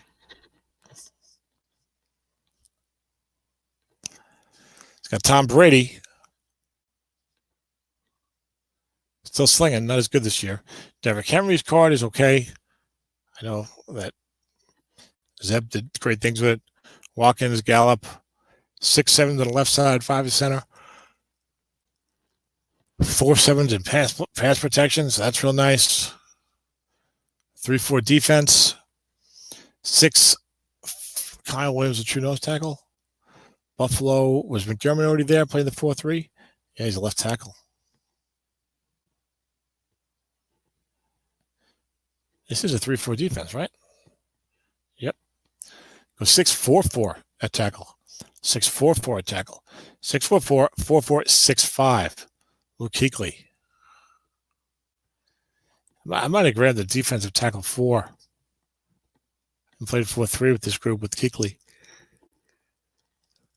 But because you have a nose tackle 4 anyway. Anyway, some guys really love the 3-4. Now I like it a lot, so but I'm changing that a little bit. We'll see if I don't know if I'll really embrace it. I don't want to like dump Kenny Clark because I want to play a 4-3. I'm just saying. That my fall team's got Kenny Clark at nose tackle, Bernard McKinney and Deion Jones, and it's a linebacker. So obviously, I'm not looking to dump it with them. Oh, we have a slack. Keith Moubre. Pretty sure Tom's last name is Veltri. I think that's right. That's what I was saying. Batson and Veltri. See, you slack me, I get good information right away. I come over here, and it's hit and miss. Defensively, 3-4 defense goes 6-4-4, 4-4, 6-5, 5-4, 5-4. Not bad. I wish Brady's call was better. Wish a little more rushing attempts. Maybe a little more strength in the secondary, like one more 5 or something, or if one of those 5 corners was a 6. But it's a solid team. He's a Bradley Miller. type of team. He never really has like bad teams. He's lost 25-20 to the Giants, lost 2017 to Jacksonville, lost 2017 to New Orleans, 4-4. Beat Green Bay, Tom Veltri, 30-23. Beat Pittsburgh, 31-28. 23-17 over Cleveland. A lot of close victories here. 23-20 over Ed, the signature win. 20-10 over Houston, over Miami, rather. Boy, he's played how many games? He's played 1, 2, half his game. Played 4 games decided by a field goal. 4 games decided by a field goal. Then other games decided by 7, 5, 6. And then the blowout was a 10-point victory. So 7, 5, and 6. 7 of his 8 games decided by a touchdown or less. So when Houston is playing, you want to take the underdog plus the points. You get a close game. You have a chance of winning your wager then. If wagering was legal, of course. I would never promote such an illegal activity. But theoretically, take the points. So what's he got on tap for the second half of the season? He's got to play Washington. That's that tough Keith Moonbury team we keep talking about. Detroit, that's Mick rebuilding. Minnesota, 5-3 keeps popping up the schedule. Kansas City, 3-5. Houston, 5-3. Seattle, 10-0. Baltimore, 2-6. Tennessee, 3-5. So a bit of a mixed bag. Some really good teams. Washington, Seattle, Minnesota, 5-3. Kansas City's a tough 3-5. Cincinnati, 5-3. But then, Baltimore, Tennessee, Detroit. So, he can go 5-3 again. He can go 4-4, somewhere in that mix, because he got both. Both are tough teams and some teams that aren't that great. So, he's gonna get in the playoffs. 10-6 is probably more likely than 9-7. But I put him in that range: 9-7, 10-6, probably. Jacksonville. Here's a team to talk about. Look at these teams doing 5-3 or better. Jacksonville, Jay. Look at this team. 5-3, scoring almost 25 points, scoring 23.8 points a game, giving up 20.5 points a game. Tom, what is the big deal? What is so remarkable about that? Why do you drone on about it? Well, Jacksonville Jay, the tremendous head coach that he is, already has an SSFA championship with Mike Glennon. Mike Glennon as the rookie. Several years ago at my expense, beating me in that Super Bowl. I think it was 16-13 or 19-16, something like that. 16-13, I'd like to say. Now it's the Driscoll kid. Jeff Driscoll is a starting quarterback for these Jaguars. Completed 59.7 in the NFL. Does fumble a little bit, looks like. A little end run action, a 6-8 short game, not a lot else. Good flat pass guard. This card's not that bad. I can hear Jay's voice from when we were talking during the card review show when the game came out back in August or whatever it was. This card's not bad. I can't sound his voice is not high, but this card's not bad. I can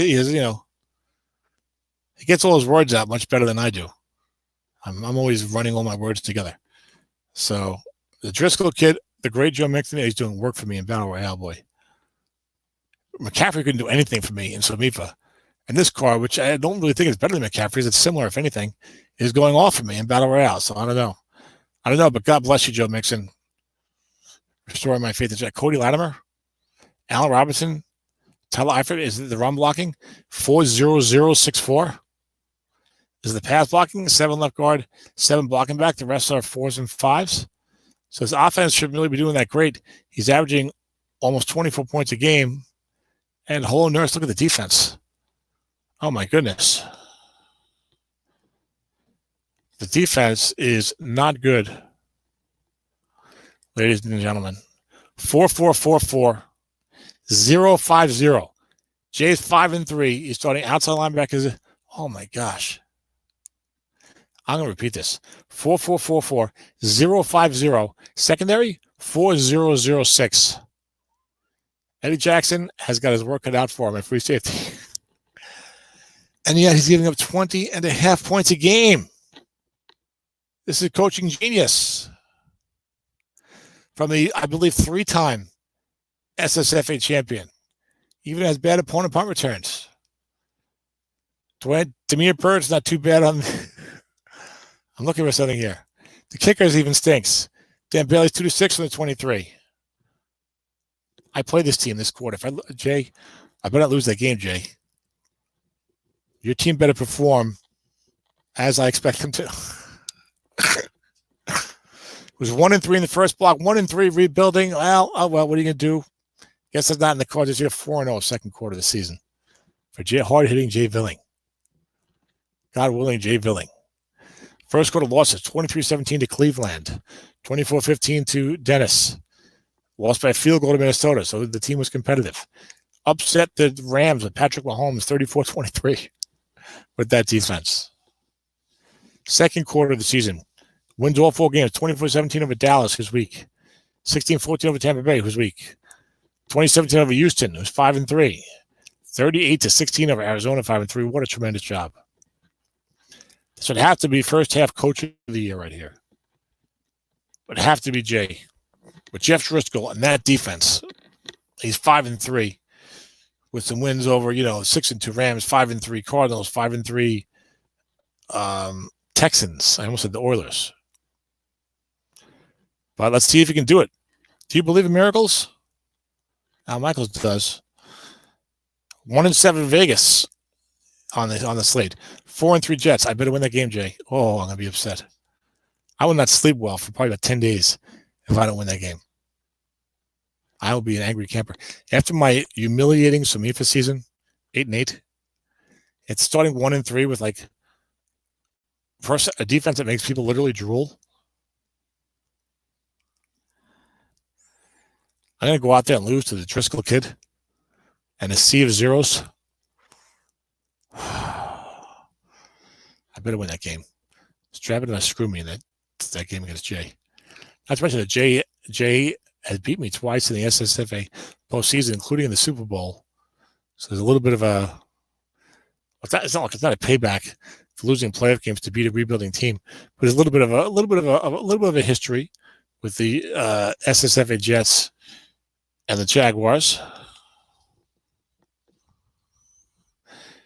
All right, Keith. See you later. Keith has a game in another league to play. I wonder if he's in Battle Royale this year. I don't remember. But Jacksonville plays Vegas. They play the Jets. They play Tennessee 3-5. They play the Chargers 6-1-1. Saints 4-4. Detroit rebuilding. Miami rebuilding. And Kansas City 3-5. So really favorable schedule.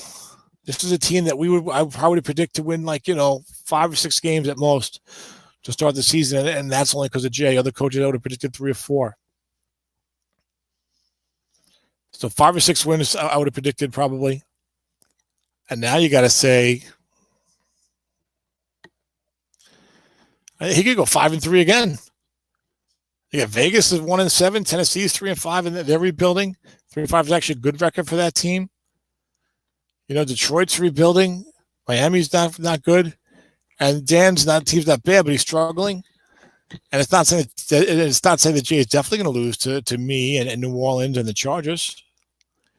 He can go 5-3 again. You got to believe. I'll give it to him. I'll say 5-3 again, 10-6. Not that anyone is keeping score. Tremendous coaching job by Jay so far this year in SSFA. Minnesota Vikings back-to-back Skol champions, 5-3. Started off 1-3. Another guy started off 1-3. Won the second quarter of games. Look what he did. 29-10, 27-6, 23-6, 26-7. Tony gave up 29 points in the second quarter of the season. 29 points in the second quarter of the season. He gave a lot in the first quarter of the season. He gave up 37, 42, and 27. And then he gives up only 29 the whole second quarter. That's kind of incredible. And let's look at this team. It's Andrew. He's got 152 points, under 20 points a game. You like to see the second quarter trend continue with the extreme low scoring by the opposition.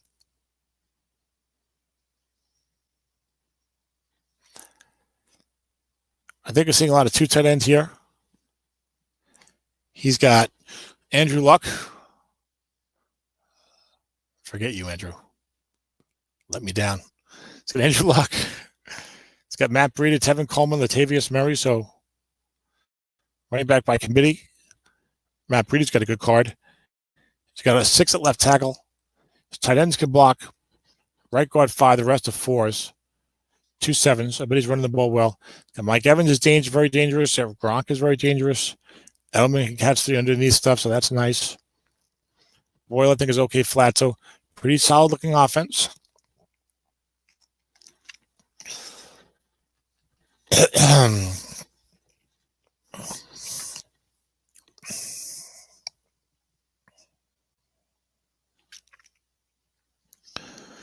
And then defensively, plays the 4-3 that he's been playing the last couple of years. Another 4-3 with good run defense at tackle. Goes 5-6-6-4 with some pass rush. 5-6-6-4 up front. 5-5-4 at linebacker with Von Miller. 56-12-9. 6-5-6-4 the secondary. 6 at the corners. You can see why this defense plays well. Harder to do in the modern game, but you love to get a good punt returner when you have a good defense. You'll be forcing some more punts. Andrew Roberts is good on a 2 and 3. Once every 12 rolls, you get one of those. But it's a big number. Touchdown or plus 31. Kicker could be a little better. 8 from the 23 to 32. I'm picky with my kickers. So it's a good-looking team. I like this team. I like the way they look. And you got to give credit to Tony for the championships, of course. Let's see. The losses were against Cincinnati 17-13. Then to Dennis 37-31. And the Keys 42-10. Tony would probably like to have that game back. It's tough. He's got a lot of firepower. I mean, how good your defense is, if the other guy's got firepower and he's hot, it's hard to stop him in the morning game. Beat squeaked by Jacksonville 30-27. Be a season maker in the wrong direction if you lose that one. Second quarter, Miami's 1-7, 29-10. Dallas 1-7, 27-6.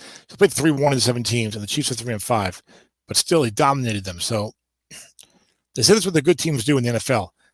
It's not that they beat the bad teams; they dominate the bad teams.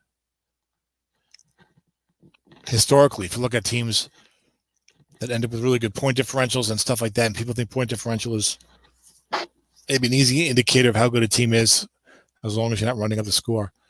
But some of the teams with like the great point differentials or who go on to have great records in Super Bowl championships, they really dominate the bad teams. They don't win 2017. They win, 35-10 or something. So, second half here plays Tom Veltri. Green Bay's 5-3. Plays San Fran, the commissioner, 5-2. Houston 5-3. Arizona 5-3. So tough slate there, particularly the commissioner, but also the others. Then Baltimore 2-6. Minnesota 3-5. My club 4-3, currently an enigma, but they're improving. 3 straight wins. And the Chargers 6-1. So pretty tough second half schedule for Minnesota. By the schedule, he could go 4-4, but Tony's earned better than that. So we give him 5-3 and say another 10-6, 5-3 half again to make it 10-6. It's just a tough. I mean, all the teams this block. People should learn if they call me and immediately the phone disconnects, they should stop calling me instead of spam calling me. I thought I'll just keep dialing it 15 times in a row. Maybe one of them he'll pick up. What's the emergency? It's a Strat baseball guy. We're not making a trade right now. Anyway, 5-3. I'm such a happy guy. 5-3 for the Vikings. But Green Bay, San Francisco, Houston, Arizona, that's a tough slate. He could take 3 out of 4 here, though, because I think he's outside of San Fran, I think he's probably better than these other 3 teams.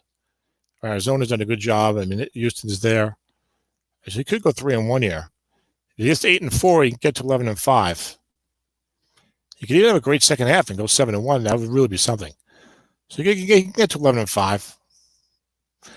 I think I'll give him 11-5. I'll give Tony 11-5. 6-2 second half. But I wouldn't be surprised at 10-6. The Jets, Jets. What a miserable start to the season I had. Let's look at the personnel first. This is the last winning team on this show today. After this, you got 4-4, 4-5, and the losing records. So the show might pick up the pace a little bit from here. So I was playing 2 tight end a lot. I've been playing blocking back lately.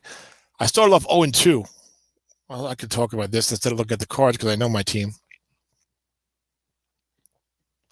Started off 0-2, losing like 23-20 to Arizona. It was a heartbreaker. And then 13-6 to Dennis. And I took a long, hard look in the mirror. And I said, I need a new mirror. No. I took a long, hard look in the mirror and didn't like what I saw. I said, this team, I couldn't score. My offensive stats were not good. I was not sustaining drives. And I have a lot of run blocking on this team. I have an excellent defense on this team. And I, just kept thinking about what Zeb had done in SoMefa winning the Super Bowl and the way he won it with that run blocking and just running the ball a great deal and the way he has conducted that himself at times, running the ball a tremendous amount. I said, I got Derek Carr. He's not very good short pass, long pass. My spreadsheet numbers were favorable, but probably because of the dump off. But in practice, it was not working. I know it was only 2 games, but it felt like it was going to continue to not work. And I was 0-2 after going 8-8 in SoMefa. I said, I'm going to try something different. And I said, I've got a lot of good run blocking. I got McCaffrey and Zach Zenner. Dan Lewis isn't that great.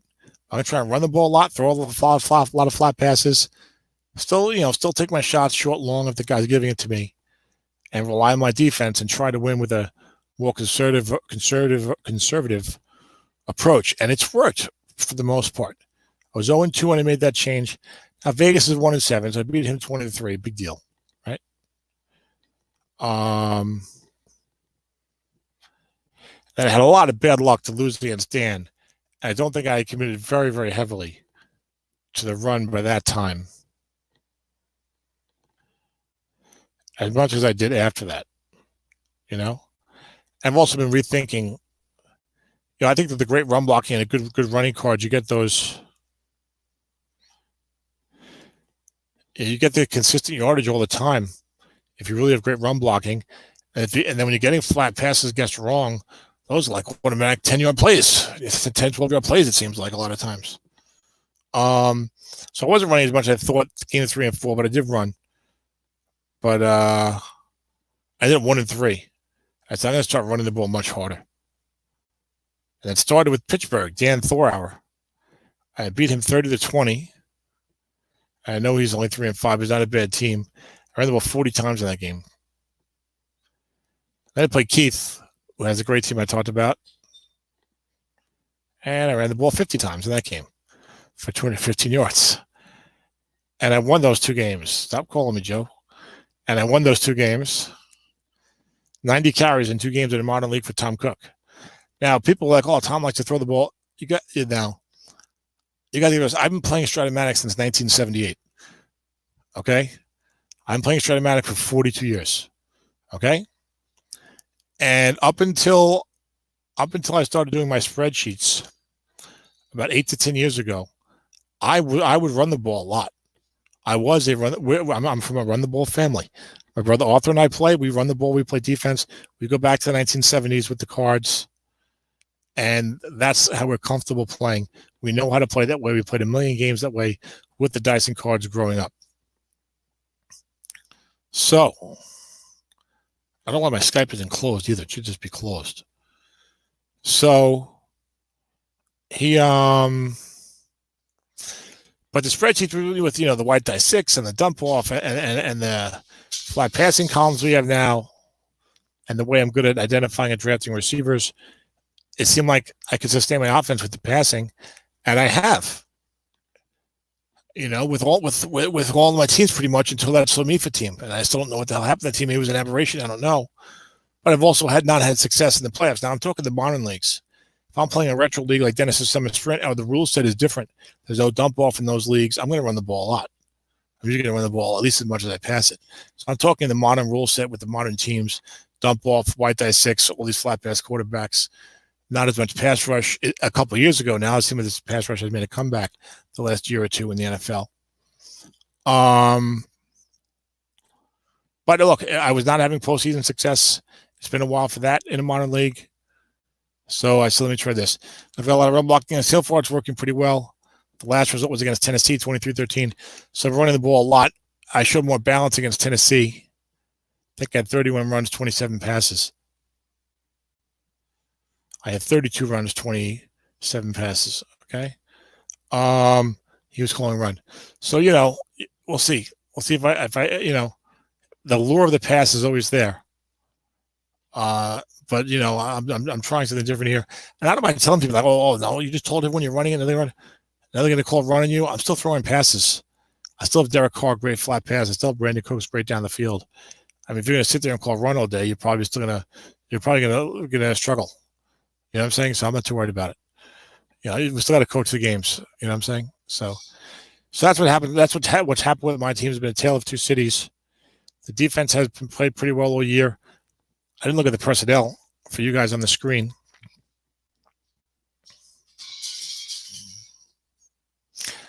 I've even been bringing in Max Williams blocking tight end 6. So, like the offensive line, looks weird, but if I play Ronnie Stanley, I got 4 7s. Sometimes I'll play like Lael Collins, the 5'4", or J.J. Humphries is 6'3" if I really want to run heavy. Tight ends, I've got Evan Ingram and Chris Herndon, but Max Williams isn't playing a lot to really bulk up the blocking on the right side. I got McCaffrey, who's doing pretty well now. Zeno and Deion Lewis all play. Brandon Cooks, Kenny Stills, Derek Carr is a flat pass first guy, but he's not terrible in the bomb. 3-4 defense goes 5-6-6. Linebackers go 5-4-5-4. Secondary goes 6-6-6-6. Imagine if I had Levante David there, right linebacker. So defense is really good. I even have a pretty decent return game. Kicker's not bad. So what happened? 4-3. I had a horrible start this season. 1-3. Terrible luck against Dan, particularly against the game. Other people, he's had bad luck. Plenty of bad luck in other games. The only team I beat in the first quarter was Vegas, who was winless at the time. Now they're 1-7. I was 1-3, but I won 3 straight in the second quarter. Didn't get to play at the finale. That's a tough game and a big game for me. 4-4 is like, oh great, I don't got to go back to square one. But if I can win that game, be 5-3, I would really feel good about the team. And second half of the season, I have to play Chargers 6-1-1, Jacksonville 5-3, but not that great on paper. You look at my team and Jay's team and say Jay's got a better record than me midway through the season. That's crazy. And that says that I have messed up badly. I must punish Jeff Driscoll if I can. Let's see. Chargers 6-1, Jacksonville 5-3, Dallas 1-7, Detroit 2-6, Miami 1-7, Green Bay 5-3, Minnesota 5-3, the Rams 6-2. So the last block of games is tough. But again, I have really good personnel. I just have not been playing that well. And the Chargers are 6-1-1, but I think my personnel is probably better than his. So we'll see. I'm not going to make a prediction for my team too much, but I don't know, maybe we'll finish 9-7. I got to play Ed. I got to play Nathan. I got to play Paul. Jay's 5-3. But I also have a lot of easy games. I got 1-6 and 1-7. I also got to play Tony and Tom Veltry's 5-3 also. So a lot of tough games. We'll see. Maybe Dennis is right. Maybe I'll go 9-7. He'll go 16. We'll meet in the playoffs. We'll see.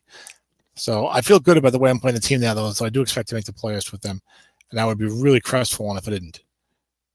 The Saints.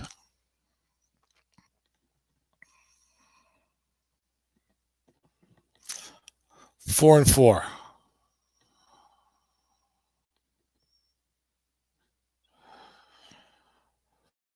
Ryan Tannehill, a quarterback. He'll have the good card next year, you'd assume. You can run, you can throw the flat pass. Not too bad short throws. The picks are a problem. But, if you can manage him. He's got Aaron Jones and Nick Chubb. So you can run the ball a lot if he wants. Doesn't have the run blocking. 5 at right tackle, otherwise 4s and 0s. He's got 4 7s pass blocking. Devonta Adams, DeAndre Hopkins, and Zach Ertz, plenty of targets in the passing game. Robert Woods, if he wants to go 3 wide. 4-3 defense. 0-5-4-4 with excellent pass rush. 4-4-5 with even more pass rush. 5-5-5-4. Interesting defense. He needs a sack. He's giving up almost 25 points a game. He's also scoring.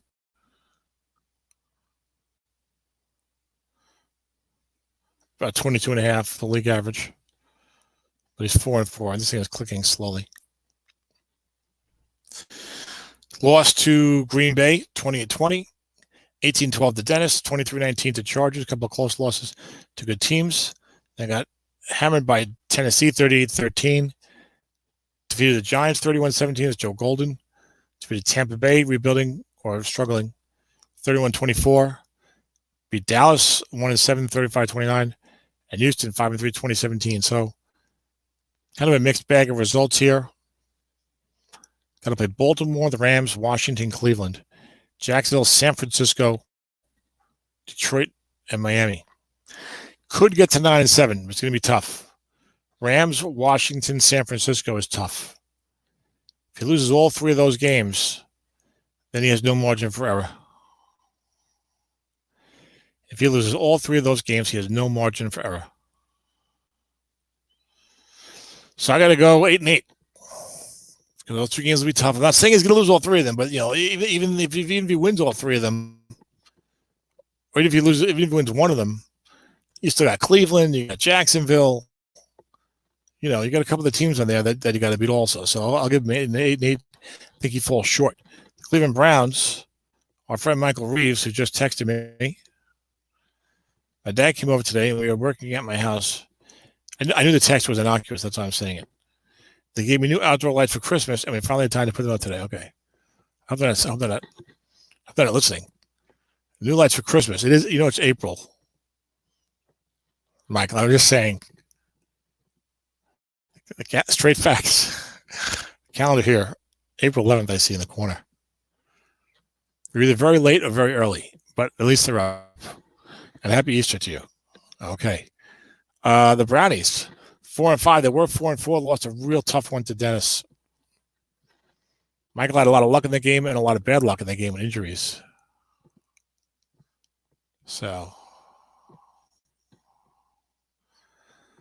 Michael might not realize I'm doing a show thing now. He's just kind of generally texting me. Okay, that's all right. That was not him on the phone either earlier. That was a different guy. So Michael's got Dak Prescott, the great Dallas quarterback. I'm kind of joking by saying that. He had a great season. Prescott's good. Flat pass is great. The rest of the card is air this year. Ezekiel Elliott, they traded the top 10 pick for Elliott. I don't know about that. This card's not bad at all. Guess wrong. You can do work at times. Jarvis Landry, Keenan Allen, O.J. Howard, 6'7", 6'7" on the left side. Right tackle's a 4. Right guard, right center is 0 pass blocking. Michael likes to throw a lot of flat passes, and it's a good thing because these guys are in trouble.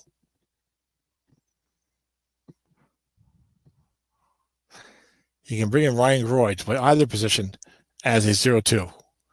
The defense is a 4-3. Goes 6'5", 4'6". Look at that.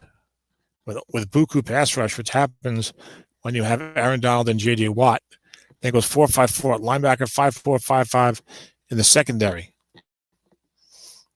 So it's a pretty decent team. I don't like that pass blocking situation there. It has a look of like that 8-8 type of team, maybe 7-9. They're not bad, but just not quite good enough. Prescott not good enough. Short pass, long pass. The pass blocking is a problem. And hard to rely upon the defense to lead you. I would say, unless you really have a really, really good one and you know how to coach it well. The defense is pretty good, but I don't think it can quite lead the team into the postseason or to a 10-win type of season. What they've done so far, lost by a field goal to Kansas City, lost 23-17 to Houston, 5-3, lost 12-6 in overtime to Arizona, tough one, lost by 10 to Baltimore. Michael, would I like to have that one back? That's all right, Michael. He knows Brooklyn. Lost by 1 to Dennis in the final minute. Then he defeated Mick 34-29 at a close one over Jacksonville 23-17. Beat Vegas 28-24. So Michael's playing close games for the most part. And beat Dallas handily 33-13. So like we said, kind of a mid-level team. And he's 4-5. He's got to play Cincinnati's pretty good, 5-3. Green Bay 5-3. New Orleans 4-4. Washington 6-2. The Rams 6-2. Then Tennessee 3-5. And Tampa Bay 2-6. He's already 4-5. He's got some tough games upcoming. I think he's going to fall short. I think this Washington Rams combo is what's going to kill him. thing that Washington Rams combo, I think, is if you lose both of those games, you're 4-7. You got to win every other game, and you still got Cincinnati, Cleveland, Tennessee's not too bad on the schedule. John's coaching, so I don't know. I think I'll give him 8-8. But he's got to beat one of these two teams, Rams or Washington, to get to 9-7. I'll give him 8-8 though for now. The Giants, G-Men, Joe Golden, had a tie against the Chargers. 3-4-1 club. I have no idea who's on this team. I can't remember if it's Jameis Winston and Mitchell Trubisky.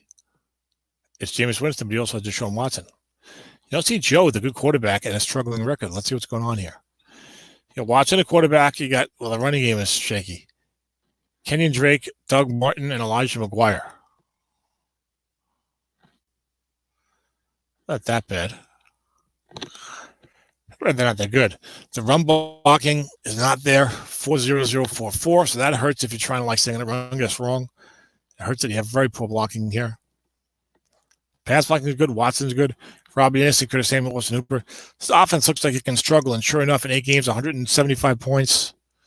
It's a little under 22 a game. It's a little under league average.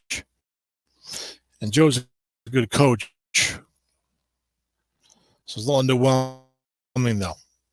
That offensive person in the where they are. 3-4 defense goes 4-5-4, 0-5-4-4, 4-0-4-4. So you see that he's actually doing pretty well. Defensively, they only give 176 points, which is about 22, which is exactly 22 a game. It's a little better than league average without great personnel. So again, Joe's a good coach. Let's see who he has played against.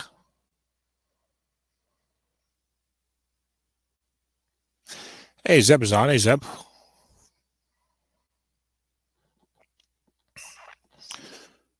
Joe has lost to the Saints 31-17, Tennessee 23-17, Cincinnati 33-19, Pittsburgh 25-19. Joe stuck. He can't get to 20 points. Every game 17-17, 19-19. Lost to Pittsburgh 25-19 and tied the Chargers 16-16. Beat Houston 25-20. It's a 5-3 club. Beat rebuilding Detroit 31-13 and rebuilding Tampa Bay 31-15. So he's lost to the decent teams. He's beat up on the bad teams. What's left on the schedule for this 3-4-1 club? Dallas 1-7, Miami 1-7, Green Bay 5-3, Rams 6-2, Chiefs 3-5, but not that bad. Baltimore 2-6, Arizona 5-3, Vegas 1-7. I have a high regard for Joe's coaching. Just played in that Super Bowl. What league was that in? It wasn't Samifa, was it? Who did Zeb beat in the Super Bowl? Is Joe in Samifa? I think it was Samifa. That was a great game coached by both guys. Joe's an excellent coach. I have a high regard for his coaching. You do have, let's see, Dallas, Miami, Baltimore, Vegas. If he can roll off those wins, then he's saying he's got to split with Green Bay 5-3, Chargers 6-2, Rams 6-2, Chiefs 3-5, Arizona 5-3. He could do that. 9-6-1. I'm going to pick him to go 6-2. I am going to pick him to 6-2. I have a high regard for Joe's coaching. 9-6-1. I think Joe's going to be the team, one of those teams under 500 right now. Puts the pedal to the metal. It ends up in the postseason 9-6-1. Wouldn't be surprised if he falls short though, because it's very tough to go 6-2 when you're 3-4-1. Kansas City 3-5, Dan Morin's club. Frustrating season, I think, so far. Let's look at the personnel. The 3-5.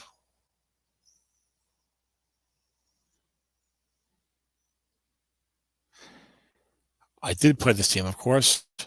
Aaron Rodgers, C.J. Anderson, Kenneth Dixon, Adrian Peterson, Wayne Gallman. Sixers at offensive tackle. No, not a good tight end, though. Blocking back only at 4. The blockers are 0s and 4s. It's an interesting situation there. Josh Gordon, Amari Cooper, good receiving cards. Cameron Brayton on a bad tight end. Aaron Rodgers. Dan Post on the forum that he thinks he's underachieving. But and the flat pass isn't that great. The short pass is very good.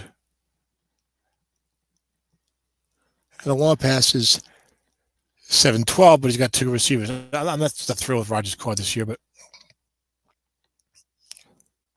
it looks like the running game should be decent enough. But I'm not surprised it's struggling. The offense is struggling a little bit or a lot here. I guess I'm not surprised they're struggling a little, but they are struggling a lot. Only 164 points scored in 8 games. It's 20.5 points a game. The defense plays a 3-4. Dan, they're known for liking to aggressively go after the quarterback. Kawan Short's a 4-3 defensive tackle. So they go 0-5-5 on the defensive line, 4-0-4-4 at linebacker, 6-4-4-6 in the secondary. So he's got pass rush with Yannick, Chandler Jones, D. Ford. I can see the defense playing well for him, but they're not playing well. They're giving up, and the return game is not helping. He is a good kicker, though. He's giving up almost 25 points a game, almost 200 points score allowed, in 194. In 194 points, it's almost 200 a game, 20 for the season. Just to let you know, like we've looked at everyone now who is 3-5 or better. Well, we've looked at about 2/3 of the league so far, and that's the second worst mark we've seen so far. Cleveland, actually, it's the worst one because Cleveland's played 9 games. Cleveland's at 9 games, 210 points. That's 16 points more than Kansas City, 1 additional game. So actually, Pittsburgh's also 3-5, 201 points allowed. Tennessee 203, but of these top 14 teams that we looked at, this is the worst. They've given up the most points. Let's see what's gone on with the wins and losses. He lost by 10 to Dennis, lost by a field goal to Arizona, lost by a touchdown to the Rams with Mahomes, lost by 15 to Ed. A lot of tough teams he's played so far. Lost 26-7 to Tony. Rematch of last year's semifinal, I believe. Beat the Jets as me 16-12. Tough loss for me. Beat Cleveland by a field goal, 30-27. Beat the Bengals, 31-14. He's played a lot of tough games. Where's the 1-7 club? Dan is asking. On the schedule, he's played 10-0, 4-3 with good personnel, 4-5, 5-3, 6-2, 5-3, 5-2, 5-3, and mostly good teams and good coaches.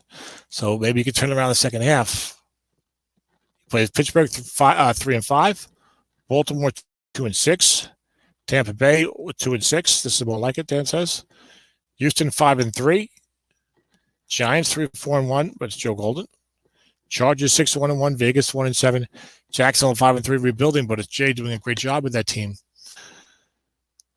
I think there's just too much on. I think there's just too much on here to get to 6-2.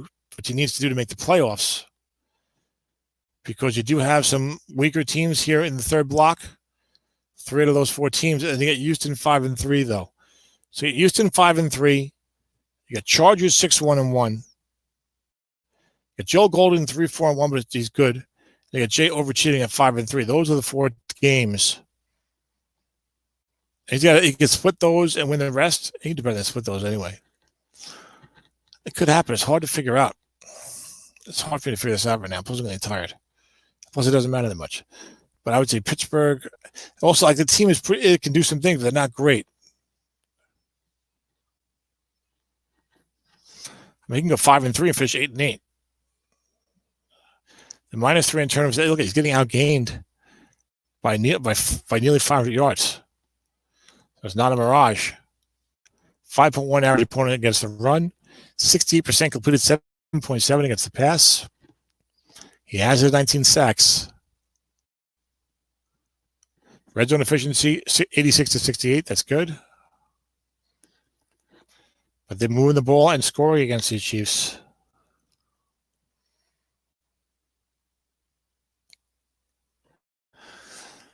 That Houston game is so key because he could beat Pittsburgh, Baltimore, and Tampa Bay and get to 6-5, and they got the Houston game sitting there. I just think Rodgers and the defensive ratings are going to hold him back a little further. He said a brutal schedule. He's a really tough schedule. I'm going to give him 8-8 and falls just short, but I would not be surprised at 6-2. I mean, what do you got? I mean, Houston, the Chargers, Joe Golden rebuilding Jacksonville. He could go 6-2, but I'll give him 5-3, 8-8. Let him shoot for it. Okay, Pittsburgh 3-5, 201 points allowed.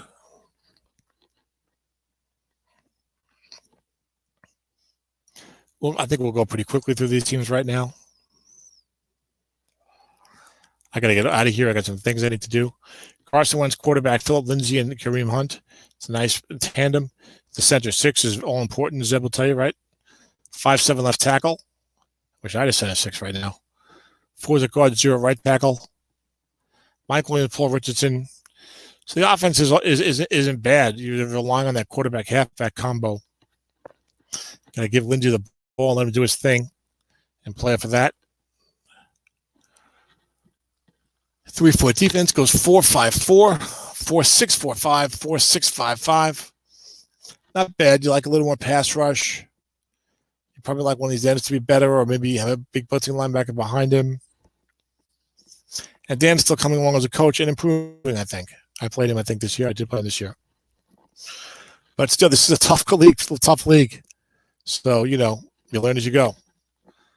Lost by a field goal to Houston, 31-28. Lost to the Commish, 30-22. 23 to Green Bay. 41-18 to Cincinnati. 30-20 to my Jets. Started off promising, fell apart in the second quarter. Beat Dallas 28-20. Beat Baltimore 24-10. Beat the Giants 25-19. Going to play 3-5 Kansas City, 5-3 Arizona, 1-7 Vegas, 2-6 Tampa Bay, 10-0 Seattle, 5-3 Minnesota, 6-1-1 Chargers, 6-2 Washington. Oh, this fourth quarter schedule is brutal. Even if Dan can get it going and get to like 6-6 with a good third quarter, maybe even 7-5, and then you got to play 10-0 Dennis, 6-2 Keith with an excellent team, 6-1-1 Paul, and the 2-time defending champ 25-3. It's a bridge it's too much to ask. Too much to ask out of this team. I think they might go 4-4, finish 7-9 because that fourth quarter schedule is really tough. It could get 8-8 because the team's not bad. I'll go 7-9. Tennessee Titans, now you're getting down to teams that are rebuilding and the like, so we're not going to spend much time on them, if any. Tennessee 3-5's got Andy Dalton. He Rashad Penny. He traded Elliott for the top 10 pick as John Madden looks to rebuild the team in his image. He's done a good job getting it 3-5. I think he was 3-3 at one point. But you can see 4-4-4-4 in defense without much pass rush, without any pass rush really from the down lineman. 4-0-4 at linebacker with a great TJ Watt. 4-0-4-4 in the secondary.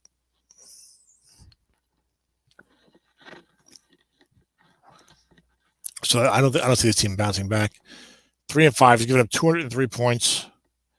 He's got to play the Rams 6-2, Cincinnati 5-3, Jacksonville 5-3, Miami 1-7, Dallas 1-7, Tampa Bay 2-6, Cleveland 4-5, Houston 5-3. So you can still do pretty well. You could get to 7-9 or 6-10. I'll probably give him 6-10. Baltimore's getting outscored 226-130. We're down to the 2-6 teams now. Here at the end, 6 clubs. Mariota, Sony Michel. Nothing really at receiver. Left guard 0-0.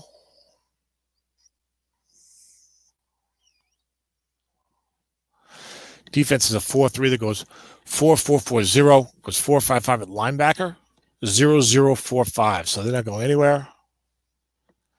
And they might need a quarterback in the future if Mariota doesn't supplant Derek Carr, my man, in Vegas. He's got Cam Newton, so we'll see where he ends up. He's got Taysom Hill, who some people like, as a quarterback potentially eventually. We'll see.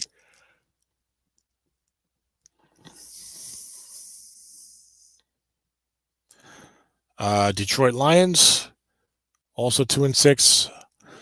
245 points allowed. That's the most we've seen so far. Most in the league.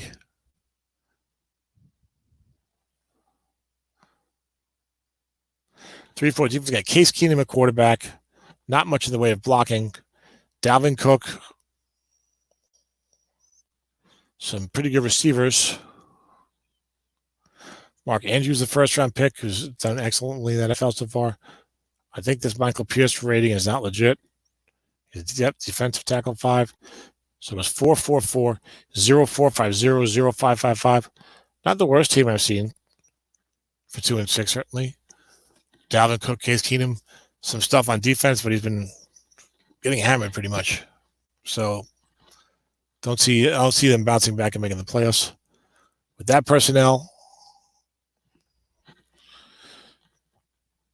Tampa Bay, sorry for waiting a long time for that, Mick. But I'm getting tired, and you get down to the 2-6 clubs. Tampa Bay's got Drew Brees, traded for him, Lamar Miller. Got a 7 in the line, otherwise 5s. A 6 left tackle, otherwise 0s and 4s. Michael Thomas, Odell Beckham. Who was the Tampa Bay coach? I thought it was Jason Owens. But it's not Jason Owens. And it's Dale. It's the DVD. Okay. I think he's fairly new to this league. So I may as well look at the 3 wide. And he traded for Drew Brees. Did he trade a first-round pick next year? Because that'll be a high pick for Mick, who will also have a high pick with his own club. I guess I should just look at the rosters, but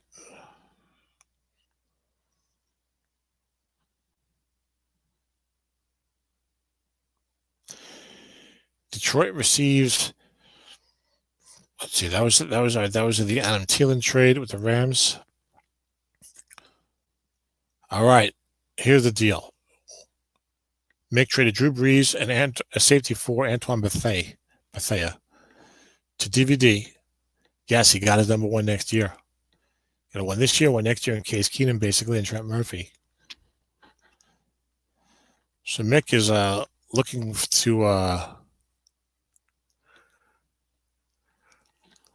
see the Bucs continue to flounder in the standings at 2-6. So let's look a little bit closer at them then, since that matters a little more. Mick does have Sam Darnold, so it's not like he's desperate for a quarterback either. So it's nice when you get those real high picks and you already have a quarterback. I mean, so number 1, he doesn't have to be picking number 1 or 2. I got to get a franchise quarterback. If you're picking, 4, 5, and 6, and you got a rebuilding team and you have your quarterback already, especially if you have multiple picks in there, which it looks like Mick probably will, then you can go with, quote unquote best player available with your offensive line or your secondary or some great player up front. So that'll be nice for Mick next year. So DVD 3, it won't be nice for DVD. Let's see if we can bounce back. I got Drew Brees. He's probably running a 3 wide at least, if not 4. Derek Carrier is listed tight end here, so the 4 wide would be Theo Riddick. I bet he's running a 4 wide with Theo Riddick. He likes to throw flat. 3-4 defense goes 6-6-6, 4-4-4-4, 4-5-5-5. The culprit's been the offense, scoring a paltry 17 points a game from that 4 wide. Lamar Miller's not doing as much as he would hope. And the defensive line 183. That's about league average. His only victories are against Miami, who's 1-7. He beat them 19-17. He beat Baltimore, who's 2-6 by 10. When you're 2-6, you're not going to have a lot of quality wins. You don't have a lot of any wins. The losses 23-3 to the Chargers, 31-24 to New Orleans, 20-13 to Washington, 31-24 Green Bay, 16-14 to Jacksonville. That was a tough one. 31-15 to the Giants. So really, not a lot of close losses either.